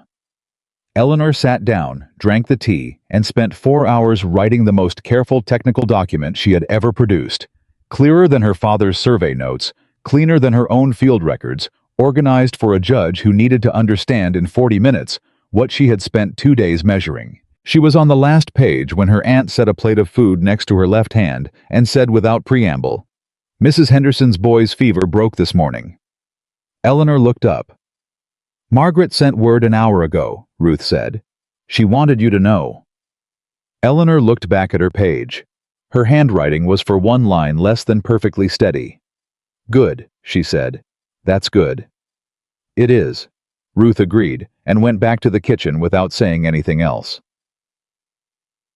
She delivered the technical summary to Aldrich at 5:45. He read the first 3 pages while she stood there, making small sounds in the back of his throat that she was beginning to recognize as the sounds a methodical man made when something was better than he expected. This is excellent work, he said without looking up. Will it be enough? He set it down and looked at her over his reading spectacles. Whitmore's position has one significant problem. His 1813 resurvey isn't registered. A document that isn't registered with the county isn't a legal instrument in this state. It's a piece of paper. He can argue that the resurvey was valid, that the registration was an oversight, that his process was sound, but he cannot produce a single third-party record showing that anyone other than himself accepted those boundaries as real. He tapped the summary. Your father's survey is registered. The 1802 deed is registered. The ground measurements you took match both of those records. That is an evidentiary position that is extremely difficult to argue against. A pause. But it is not impossible to argue against. Whitmore's solicitor is good. He's going to try. What will he try? He'll try to discredit the measurements. He'll argue that an unlicensed woman conducted them without proper equipment or supervision, and that they can't be entered as reliable evidence. He watched her face. He'll be wrong, but he'll try. Eleanor felt something settle in her cold and clear. Then I need to be able to demonstrate exactly how each measurement was taken with enough technical precision that any objection looks uninformed. Can you do that? My father trained me for 15 years, she said. Yes, I can do that. Aldrich nodded. Then be at the courthouse at 8 Thursday morning. And Miss Whitfield? He paused. Get some sleep. You're going to need to be sharp. She almost laughed. I'll do my best. Wednesday passed like a held breath. Eleanor went over the measurements again. She went over them twice. She wrote out anticipated objections and their answers the way her father had taught her to prepare for anything.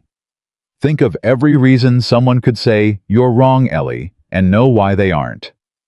She tested each answer against the hardest version of the objection she could construct, and when an answer wasn't strong enough, she went back to her notes and found a stronger one. Nathaniel sent a message mid-morning through one of the estate workers, brief, written in a hand that was decisive and slightly impatient with itself, which she was beginning to recognize as characteristic of him. Aldrich has everything. Hale family's solicitor has confirmed receipt. No response from them yet. Court tomorrow at 8. NC. She wrote back, understood.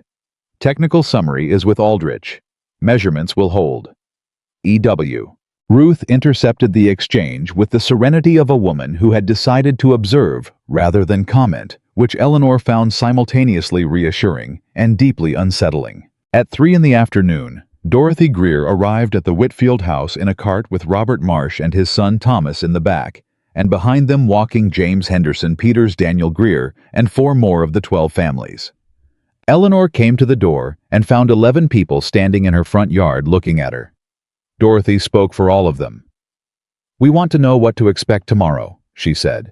Eleanor looked at them for a moment. These people, these 12 families she'd known by name her whole life, who had been on that land for decades, whose fathers and mothers and children were woven into the fabric of this county in ways that no document with incorrect boundary lines could fully erase. "Come inside," she said. They came inside. Some of them stood because there weren't enough chairs. Ruth materialized from somewhere with more cups than Eleanor knew they owned. Eleanor told them everything. What they'd filed, what the injunction covered, what the hearing on Thursday would involve. She told them what Whitmore's solicitor would likely argue, and what Aldrich would counter with. She told them what she needed from each of them, not testimony, not confrontation, just presence.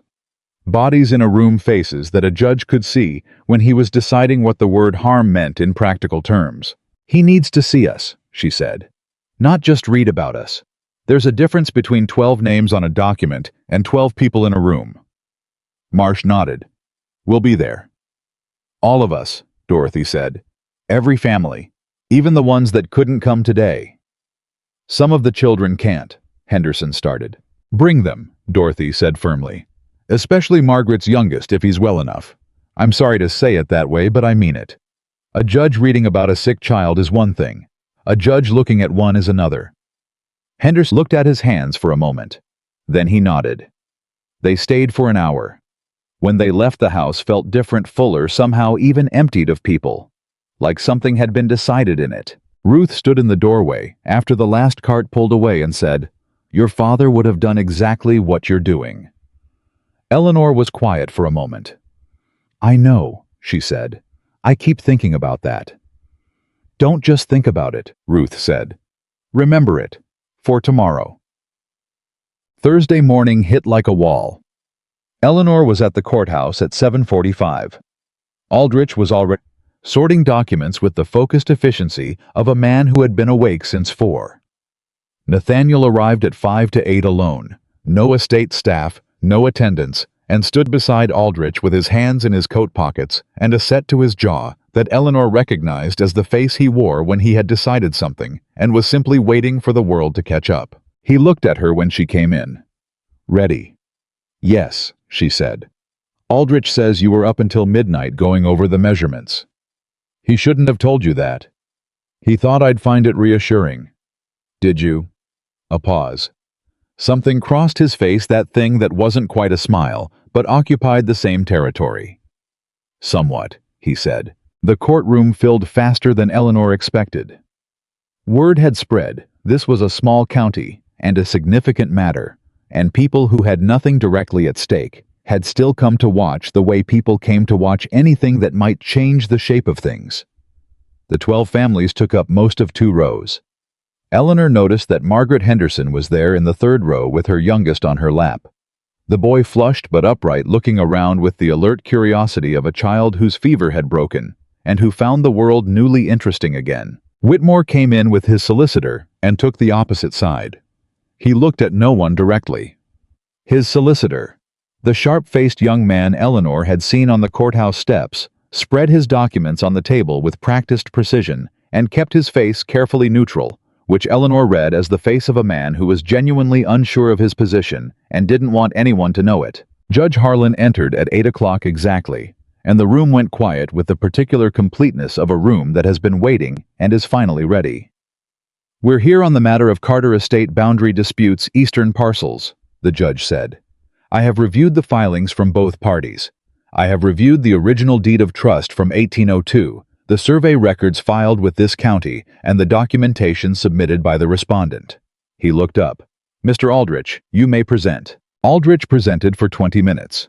He was methodical and clear, building the case the way a man built a wall, one course at a time, each stone set before the next.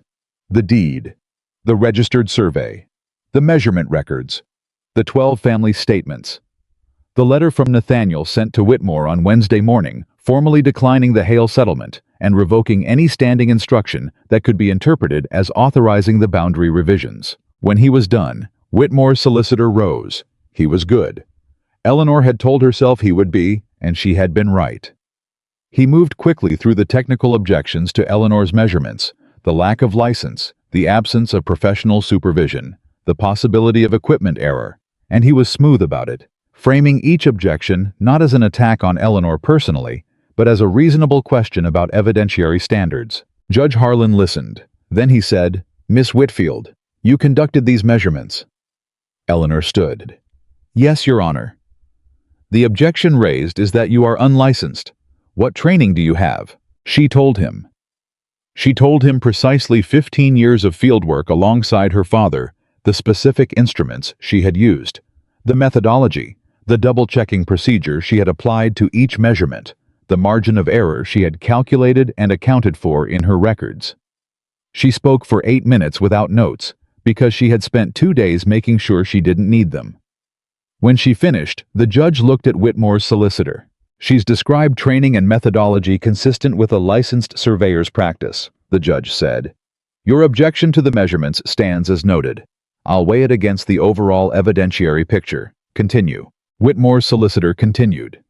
He pivoted to the 1813 resurvey, arguing that the lack of county registration was an administrative error, a clerical oversight that occurred during a period of staff transition at the county office, and that the substance of the survey was sound, regardless of the registration lapse. He produced a document. A letter, he said, from the Richmond firm that had conducted the 1813 survey, confirming that the survey had been completed and delivered to the Carter estate. Eleanor watched Aldrich receive the document. She watched him read it. She watched his face do something that she didn't fully understand. He passed it to Nathaniel. Nathaniel read it. His expression didn't change that absolute containment, but his hand flat on the table pressed down slightly harder. The judge accepted the document. He read it. Mr. Aldrich, he said, your response to this. Aldrich stood, and Eleanor saw it. Then he was not rattled. He was the particular stillness of a man who had anticipated this and prepared for it. Your Honor, he said, if I may direct the court's attention to the date on that letter. A pause. The letter from the Richmond firm is dated the 14th of April, 1813. It references the completion of a boundary survey for the Carter estate eastern parcels. He paused. The firm referenced in that letter, Harrington & Sons Survey and Assessment, dissolved in October of 1812, 6 months before the letter was purportedly written. He looked at the judge steadily. I have the dissolution filing from the Richmond County Record, which I am prepared to enter into evidence. The courtroom went very quiet. Whitmore's solicitor said, I would need to examine. You may examine it, Aldrich said pleasantly, and produced a second document from his case. I obtained this from Richmond 3 weeks ago. He looked at as he said it just briefly, the smallest acknowledgement, and she understood that Aldrich had not obtained it 3 weeks ago. He had obtained it overnight, which meant he had suspected the Richmond letter was coming and had prepared for it. How was a great deal better than he looked, sitting in that study, smelling of pipe smoke. The solicitor took the dissolution filing. He read it. He read it again. The courtroom waited. Then Whitmore stood up.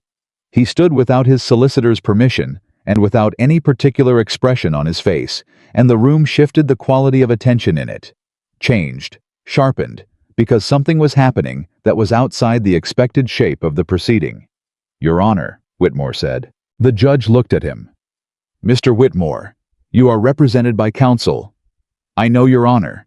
His voice was even. I would like to request a brief recess. A pause. On what grounds? On the grounds, Whitmore said, that I would like to speak with Mr. Carter before this continues. The courtroom absorbed that. Eleanor absorbed it. She looked at Nathaniel, who was already looking at Whitmore with an expression she couldn't read. Not surprise, not triumph, something more complex than either. 5 minutes, the judge said. Mr. Carter in the anteroom, with counsel present from both parties. Eleanor waited in this courtroom with the 12 families and the general public, and the close, warm air of a room that has too many people in it for its size. Dorothy Greer sat 2 rows back and met her eyes and gave her a look that required no translation. They were gone for 12 minutes, not 5. When Nathaniel came back into the courtroom, he walked to the table and sat down beside Aldrich, and Eleanor looked at his face and tried to read what had happened in that anteroom. She couldn't. His face was giving her nothing. Aldrich sat beside him, and he looked at Eleanor, and he gave her one small, deliberate nod. She understood in that moment, before the judge returned, before anything was formally said, that something had broken in that anteroom. Not the hearing, not the case. Something in Whitmore. Some calculation he had been running since Tuesday morning, when Eleanor first walked into Dorothy Greer's kitchen, had reached its conclusion, and found the conclusion unacceptable. The judge returned. He looked at both tables. I'm informed that the respondent wishes to revise his position, the judge said. Whitmore's solicitor stood. He looked like a man who had been handed a brief at the last possible moment and was still reading it. Your Honor, my client has authorized me to state that the 1813 boundary documents were that there were irregularities in their preparation that my client did not fully appreciate until this morning's presentation of evidence, and that he is prepared to withdraw his motion and cooperate with any formal review of the eastern parcel boundaries as directed by this court. The 12 families in the gallery did not make noise. They were too contained for noise, these people who had been carrying this for weeks. But Eleanor felt the change in the air of the room, the way you feel a change in pressure before weather, something physical and distinct, a collective breath. Judge Harlan was quiet for a moment. The 1813 documents are withdrawn, he said. The injunction is extended pending a formal boundary review conducted under the supervision of this court, using the 1802 deed and the registered 1809 survey as primary instruments. He looked at Eleanor. Miss Whitfield's measurement records are entered into evidence as supporting documentation. The court will retain a licensed surveyor to verify the measurements and report within 30 days. He looked at both sides. Is this understood? Yes, Your Honor, Aldrich said. Whitmore's solicitor said, yes, Your Honor. The 12 tenant families currently under eviction notice are protected under the extended injunction for the duration of the survey and review period. The judge looked at Nathaniel directly. Mr. Carter, this court expects full cooperation from the estate in providing access for the survey. You have it, Nathaniel said. Completely. The judge nodded. Then we're adjourned. The courtroom erupted not with shouting, but with the particular sound of people who have been very quiet for a very long time and are no longer required to be. Dorothy Greer stood, and Margaret Henderson stood, and Robert Marsh put his hand on his son's shoulder, and Peters, silent Peters, who had said, "I knew it," at that kitchen table 2 days ago, pressed his lips together and looked at the ceiling for a moment, in the way of a man who is not going to cry in public and is managing it with determination. Eleanor stood at the table with her father's survey in her hands and felt the weight of 2 days and 2 nights and 4 miles walked in the dark, and 12 family statements, and 147 individual measurements, and 1 very long night on the courthouse steps, and she felt all of it settling into something she didn't have a word for yet. Nathaniel was beside her. I didn't say anything immediately. He stood with her in the middle of the releasing noise of the courtroom, and he was quiet, the way he was quiet when he was actually present in something rather than managing it from a distance. Then he said low enough that only she could hear, "Those families are staying." "Yes," she said, "because you crossed that wall." She looked at him. He was looking at her with that quality, that particular quality of his attention, and there was nothing managed in it at all. "I crossed the wall because it needed crossing," she said. "I know." A pause. "I'm still grateful." She held his gaze for a moment.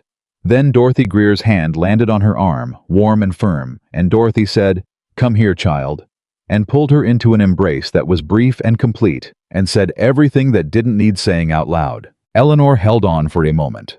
Then she stepped back, straightened, and looked at the room full of people whose lives had just been pulled back from the edge of something terrible. She looked at Nathaniel. "What happens to Whitmore?" she said. His face settled into something that was not softness and not cruelty, but the particular expression of a man who has made his peace with a hard decision. "Aldrich is preparing a formal complaint for the county court. Fraud, falsification of estate documents, breach of fiduciary duty." He paused. "It will take time. Courts take time. But it will happen." "And the Hale family. Their solicitor sent a response this morning after Aldrich filed the letter I'd sent Wednesday. They've withdrawn any interest in an arrangement." He said it without inflection, simply as information. "They were Whitmore's connection, not mine. I believe they knew more about the land scheme than they'll ever admit." Eleanor thought about that. "Can you prove it?" "Probably not," he said. "Not enough to matter legally, but they know what I know, and this county is not large." He paused. "They won't be back." She nodded slowly. "Mr. Carter," Aldrich said, appearing at Nathaniel's elbow. "I need a word about the survey timetable." Nathaniel looked at Eleanor. She gave him a nod go, and he went. She stood for a moment in the middle of the emptying courtroom, her father's survey in her hands, and she thought about the walk she'd made 4 mornings ago in the dark with a drawing case and a biscuit wrapped in cloth, and the stubborn certainty that doing nothing was worse than doing the wrong thing. She thought about her father lifting her up to see over the boundary wall when she was 6 years old. "Look at that, Ellie. That's what this county could be." She pressed her hand flat against the surface of the map. Then she folded it carefully the same way she always did, along the same creases her father had made 30 years before, and she put it back in the satchel where it had been living for 4 days. She picked up her things, and she walked out of that courthouse into the July morning. Eleanor was 3 steps outside the courthouse when Robert Marsh caught up with her. I didn't say anything at first. He just fell into step beside her the way he had out on those eastern parcels 4 days ago. A man who knew when words were useful and when presence was the whole of what was needed. They walked half a block together in the July heat before he spoke. "My father leased that parcel in 1797, he said. "He was 23 years old. He built the farmhouse with his own hands in the first winter." A pause. "I was born in that house. My children were born in that house." He was quiet for another step. "I didn't know how to tell them when the notice came. I kept putting it off, kept thinking something would change." "Something did change," Eleanor said. "You changed it," he said. "You and that survey." He glanced at her satchel. "Your father drew those lines 30 years ago, not knowing they'd matter like this."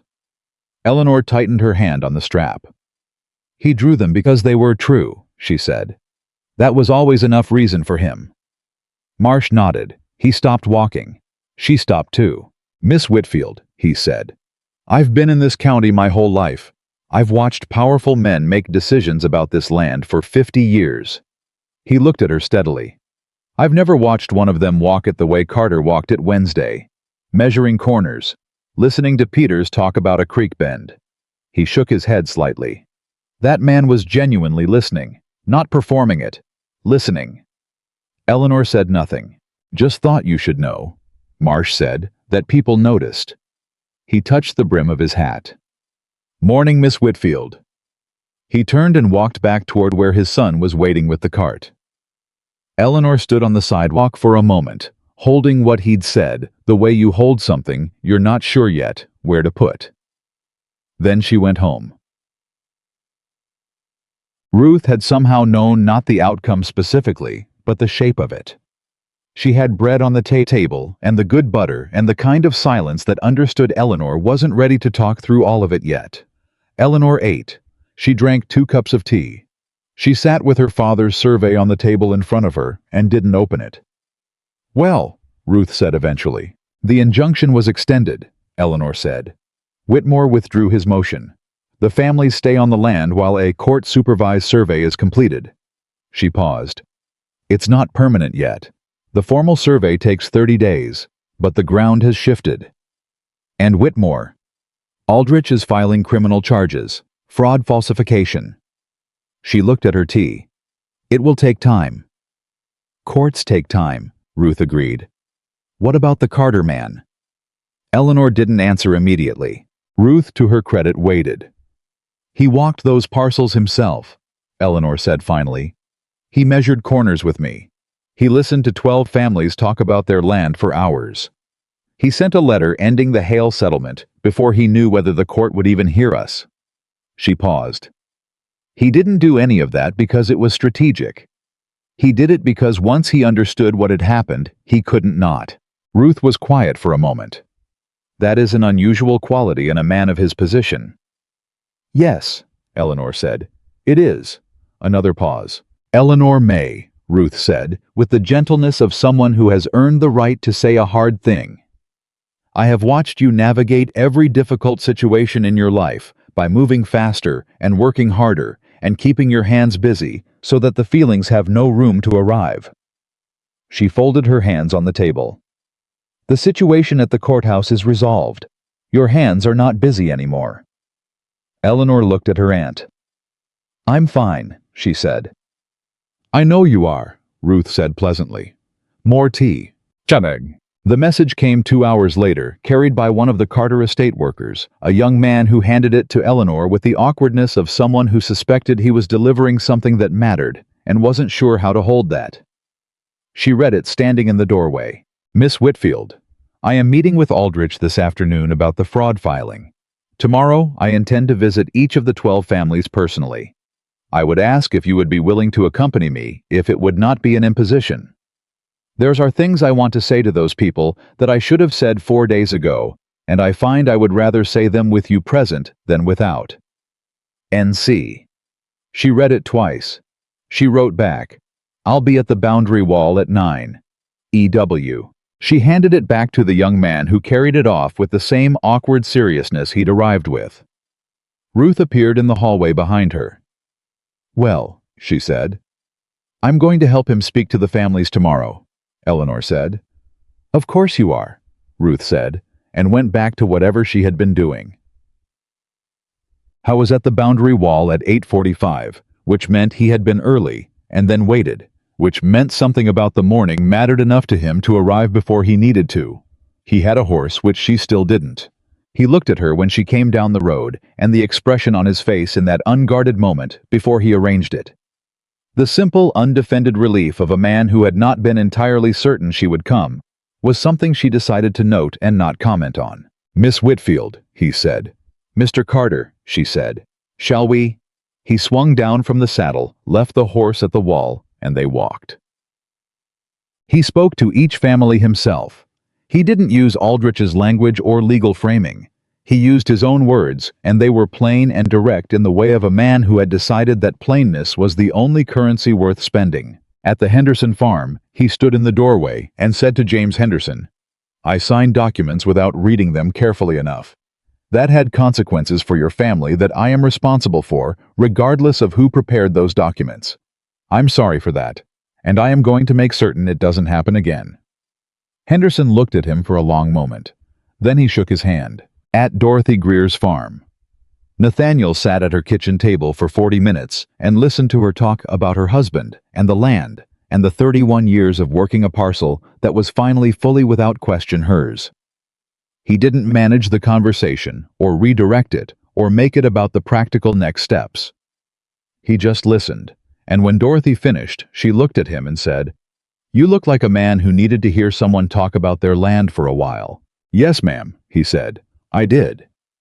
At Peter's farm, Peters came outside, looked at Nathaniel for a long moment, and said, "You know what this land is worth?" "I'm beginning to," Nathaniel said. "Not the money," Peters said. "What it's worth." "I know." "No," Nathaniel said. "That's what I meant." Peters looked at him another moment. Then he went back inside and came back with 2 cups of something that turned out to be extraordinarily strong coffee, and they stood in the yard and drank it. And that was the entirety of the conversation, and it was sufficient. At the Marsh farm. Thomas Marsh, the boy who had stood in the field holding a rope halter and asked with his whole face whether everything was going to be all right, came running out before they reached the door and stopped just short of Nathaniel, with the barely contained energy of someone very young who has just received very good news and hasn't fully decided how to be in their body about it. "Mr. Carter," he said, breathless. "Thomas," Nathaniel said. "Papa says we're staying." "You're staying," Nathaniel said. "This is your family's land. It always was." The boy looked at him with an expression Eleanor would remember for a long time, the particular fullness of a face that has been braced for the worst, and is now, for the first time in weeks, not braced for anything. "Thank you, sir," he said very quietly. And then, because he was 14 and the emotions were apparently too large to stay still, he turned and ran back toward the barn. Nathaniel watched him go. Eleanor watched Nathaniel. His face in profile held that thing it had been holding since Wednesday morning.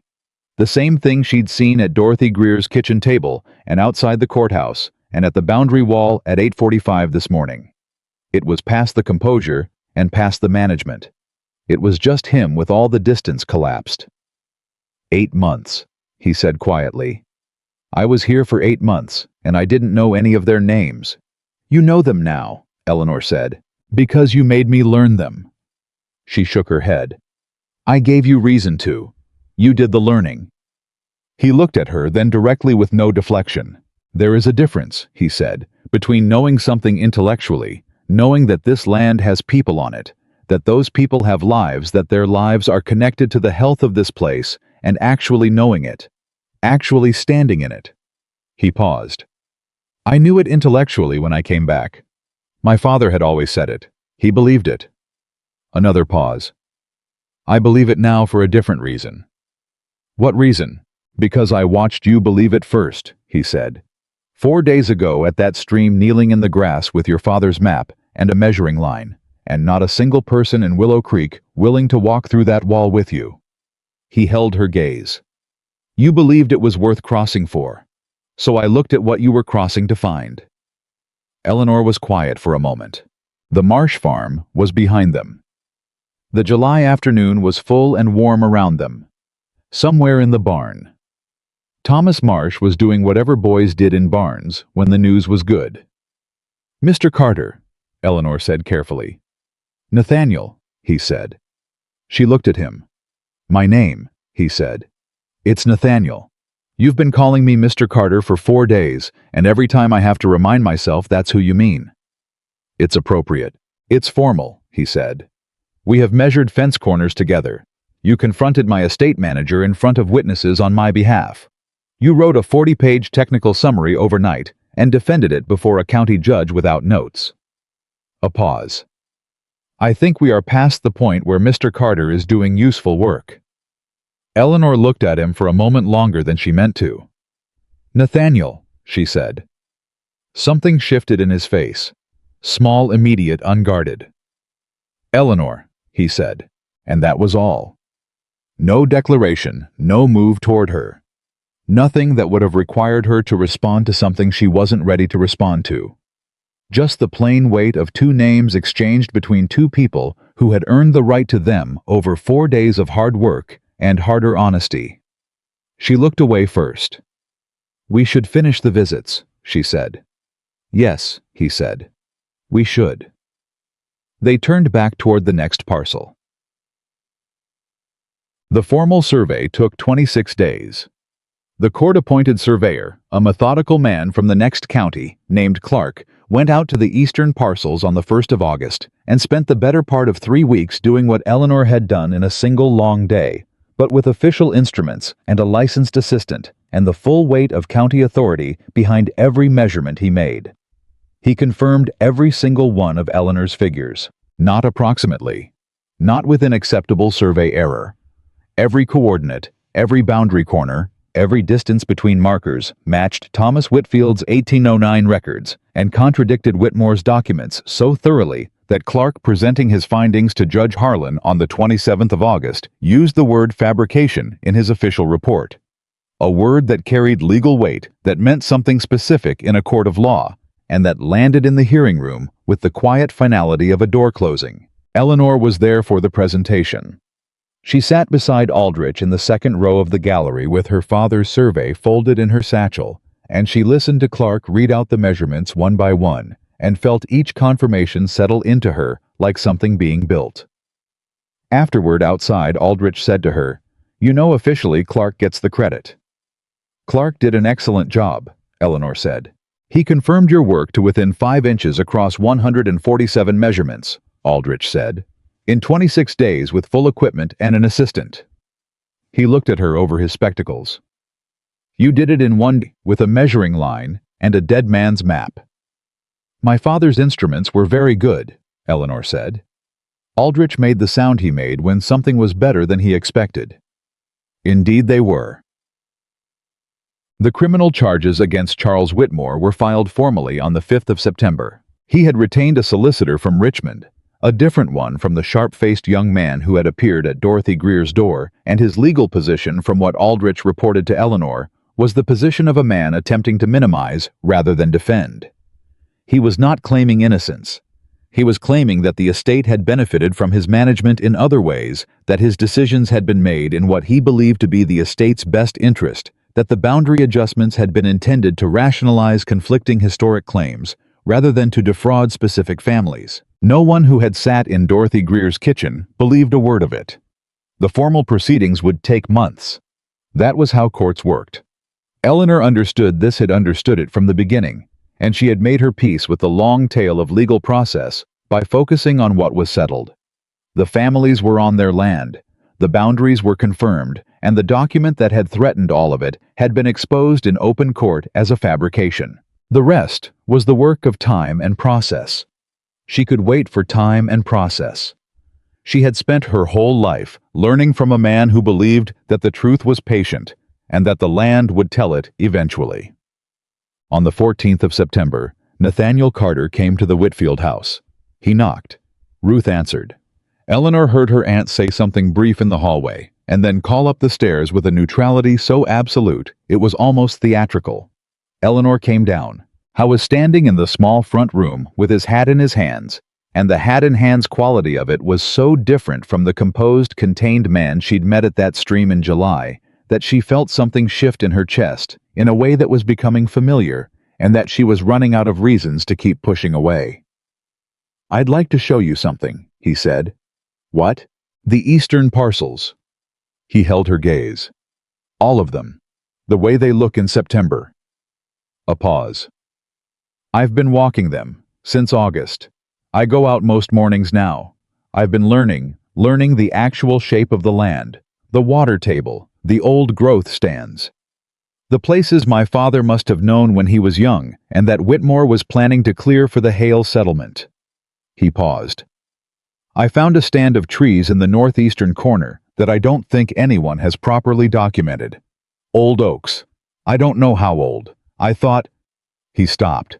Eleanor looked at him for a moment. "You thought I might want to see them," she said. "I thought you might want to draw them," he said. "The way your father would have. For the record. He paused. And I thought I wanted someone with me who understood what they were looking at. Eleanor went to get her drawing case.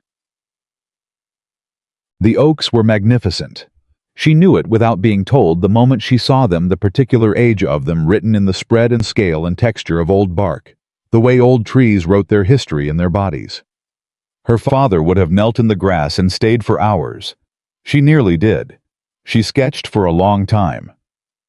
Nathaniel sat on a fallen log nearby and watched her work, and the silence between them was the good kind, the kind that meant nothing needed filling. At some point he said without preamble, "I've been thinking about what my father said." What did he say? About the land. He looked up at the oaks above them. He said it in a letter, one of the last ones before he died. I've read it 100 times since I came back. He said the land doesn't care who holds the deed. It cares who tends it. A pause. I didn't understand what he meant when I read it. I thought it was a philosophical statement, something a man said near the end of his life when things became less concrete. He looked at her. I understand it now. Because you've been walking it, she said. Because I've been walking it. His voice was quiet, grounded, the voice of someone talking about something real. Every morning I go out there, I find something I didn't see the day before, something that's been there for decades and that I would never have known existed if... He stopped. If what? She asked. If you hadn't crossed that wall, he said. She looked at him. You keep saying that, she said, because it's true, and I don't know another way to say it. He held her gaze with the same directness he'd always given her, no deflection, no management. You came through that wall because you couldn't not. Because 12 families needed someone who couldn't not.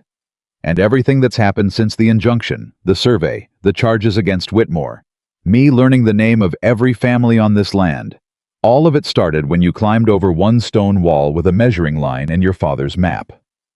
A pause. I don't know how to carry that lightly. Eleanor set her drawing case down in the grass. She looked at him sitting on that fallen log, hat gone coatless, a man who had come back from a war and its aftermath, and 8 months of not looking, and had spent the last 6 weeks walking every morning across land he was only now beginning to know. You don't have to carry it lightly, she said. You just have to carry it forward. He was quiet for a moment. I want to show you something else, he said. What? He reached into his coat and produced a document. Not the deed, not a survey. Something she didn't recognize. He handed it across. She took it. She read it. It was a letter to the County Historical Society, signed by Nathaniel, proposing that the Eastern Parcel Boundary Survey, Thomas Whitfield's 1809, survey, Eleanor's 1817, field measurements, and Clark's formal confirmation be formally archived as a set under the Whitfield name as a permanent county record. She read it twice. Then she looked up. You did this without telling me, she said. I wanted it to be done before I told you, he said. I didn't want you to talk me out of it. I wouldn't have. You would have said it wasn't necessary, he said. That the work was its own documentation. That your father wouldn't have wanted the attention. He looked at her steadily. Your father spent 30 years mapping this county and was never given proper recognition for it during his lifetime. I am not able to fix that, but I can fix the part I am in a position to fix. Eleanor held the letter. She was quiet for longer than she meant to be. Eleanor, he said, quietly. Her name the way he'd been saying it since August, like he'd been waiting his whole life to call someone by a name that was worth saying carefully. My father would have... She stopped, started again. He would have said that the land was the recognition, that it spoke for itself. She looked at the letter in her hands. But he also spent 30 years hoping someone was listening. I'm listening, Nathaniel said. She looked at him. I know, she said. He stood up from the fallen log. He was close, not inappropriately, not with any pressure to it, just close the way. Two people end up close when they have been doing important work together for weeks, and the work has changed what distance means between them.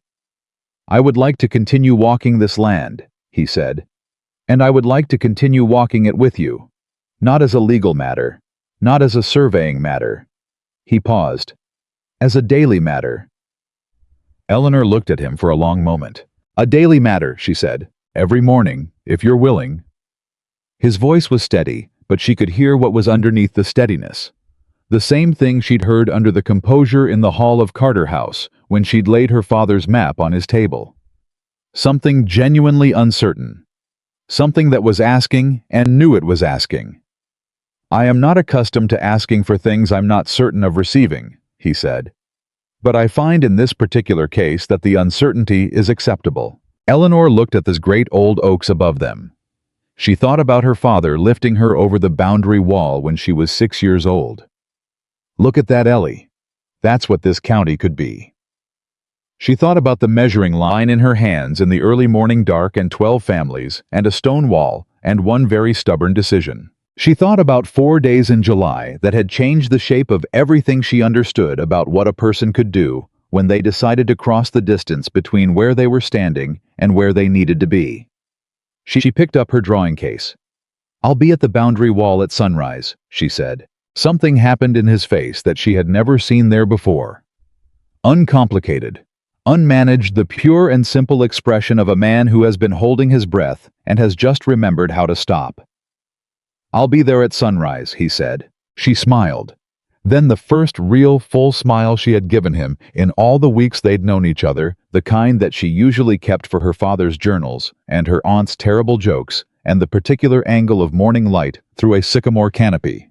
She gave it to him instead. And Nathaniel Carter, the wealthiest landowner in Virginia, the man who had spent 8 months not looking and 6 weeks learning to look, and the better part of 4 days being shown exactly what was on the land he'd inherited. He looked at Eleanor Whitfield, the way he looked at the eastern parcels when he walked them in the morning, like something he intended to spend a very long time getting to know.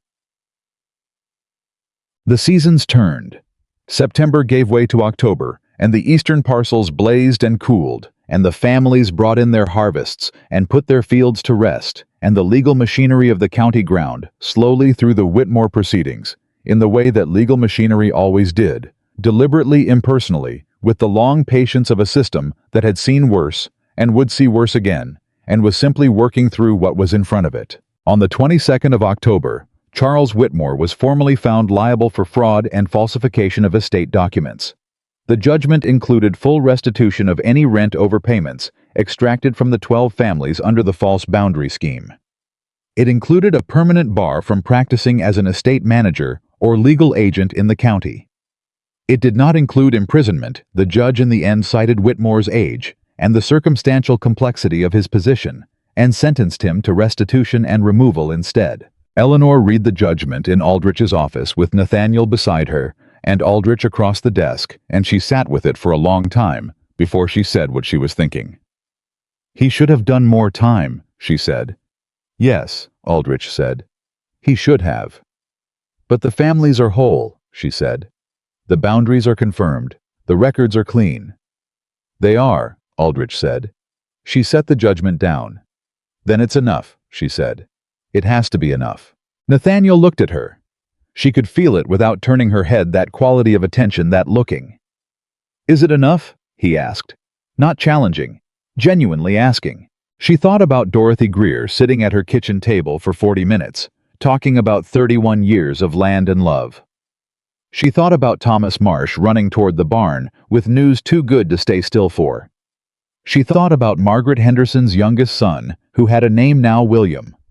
She'd learned William, who was 2 years old and fully recovered from his fever, and had recently discovered that he could run faster than his mother expected. "Yes," she said, "it's enough." In the spring of 1818, Eleanor Whitfield completed a full botanical and boundary survey of the Carter estate. Eastern parcels, all 400 acres of them, commissioned by Nathaniel Carter, and formally submitted to the County Historical Society as a companion document to her father's 1809 survey. The document bore 2 names on its cover page: Thomas Whitfield, Licensed County Surveyor, 1809. Eleanor Whitfield, Field Survey, 1817 to 1818.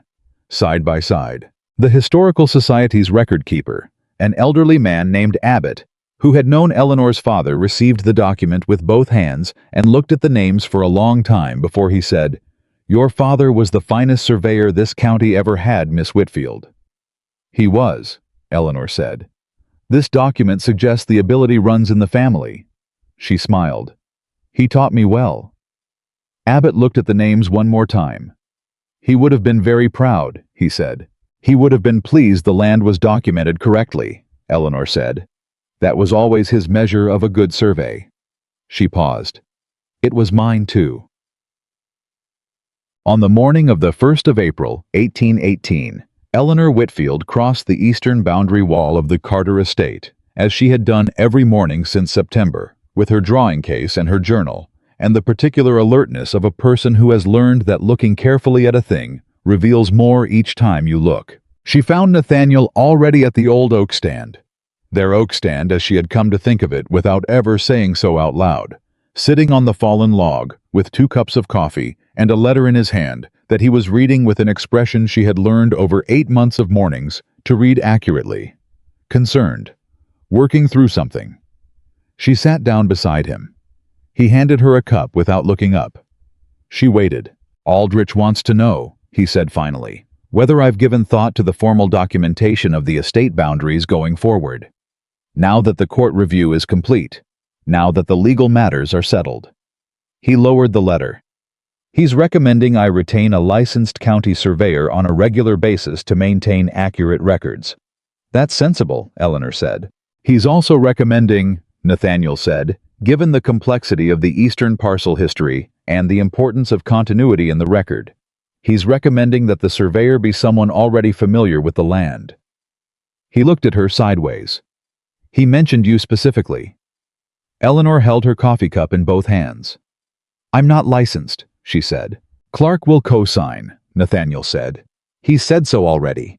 He told Aldrich that your measurements were the most accurate field survey he'd encountered in 20 years of practice, licensed or otherwise, and that co-signing your work was a professional pleasure rather than a professional accommodation. He paused. Aldrich included that in the letter. I think he wanted you to hear it. Eleanor looked at the oaks. The April morning was coming on around them, a good morning, the kind that smelled of turned earth and new growth and everything that came after a long winter of waiting. It would be a great deal of work, she said. Yes, he said. It would. And you would want it done thoroughly, not quickly. Every corner, every natural feature updated and cross-referenced to my father's records. Yes, he said. Exactly that. She looked at him. I was looking back at her with the full, unguarded patience of a man who had been learning for 8 months of mornings that the most important things were worth waiting for. I'll need better instruments, she said. I'll get them, he said. And Clark will need to be consulted on methodology before we start. Agreed. And I want the finished document in the county archive under both names, she said. Whitfield and Carter, the survey and the commission. That's how it should be recorded. Something moved in his face, warm and decided and absolutely certain.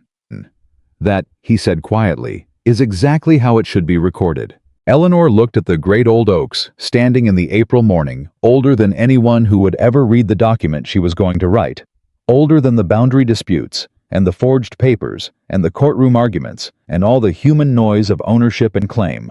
Older than all of it, and indifferent to all of it, simply present and particular and irreducibly themselves. Her father had taught her to look at the land that way, as something that existed entirely on its own terms, something a person could protect and document and tend, but never truly own, something that would outlast every deed and survey and judgment ever written about it.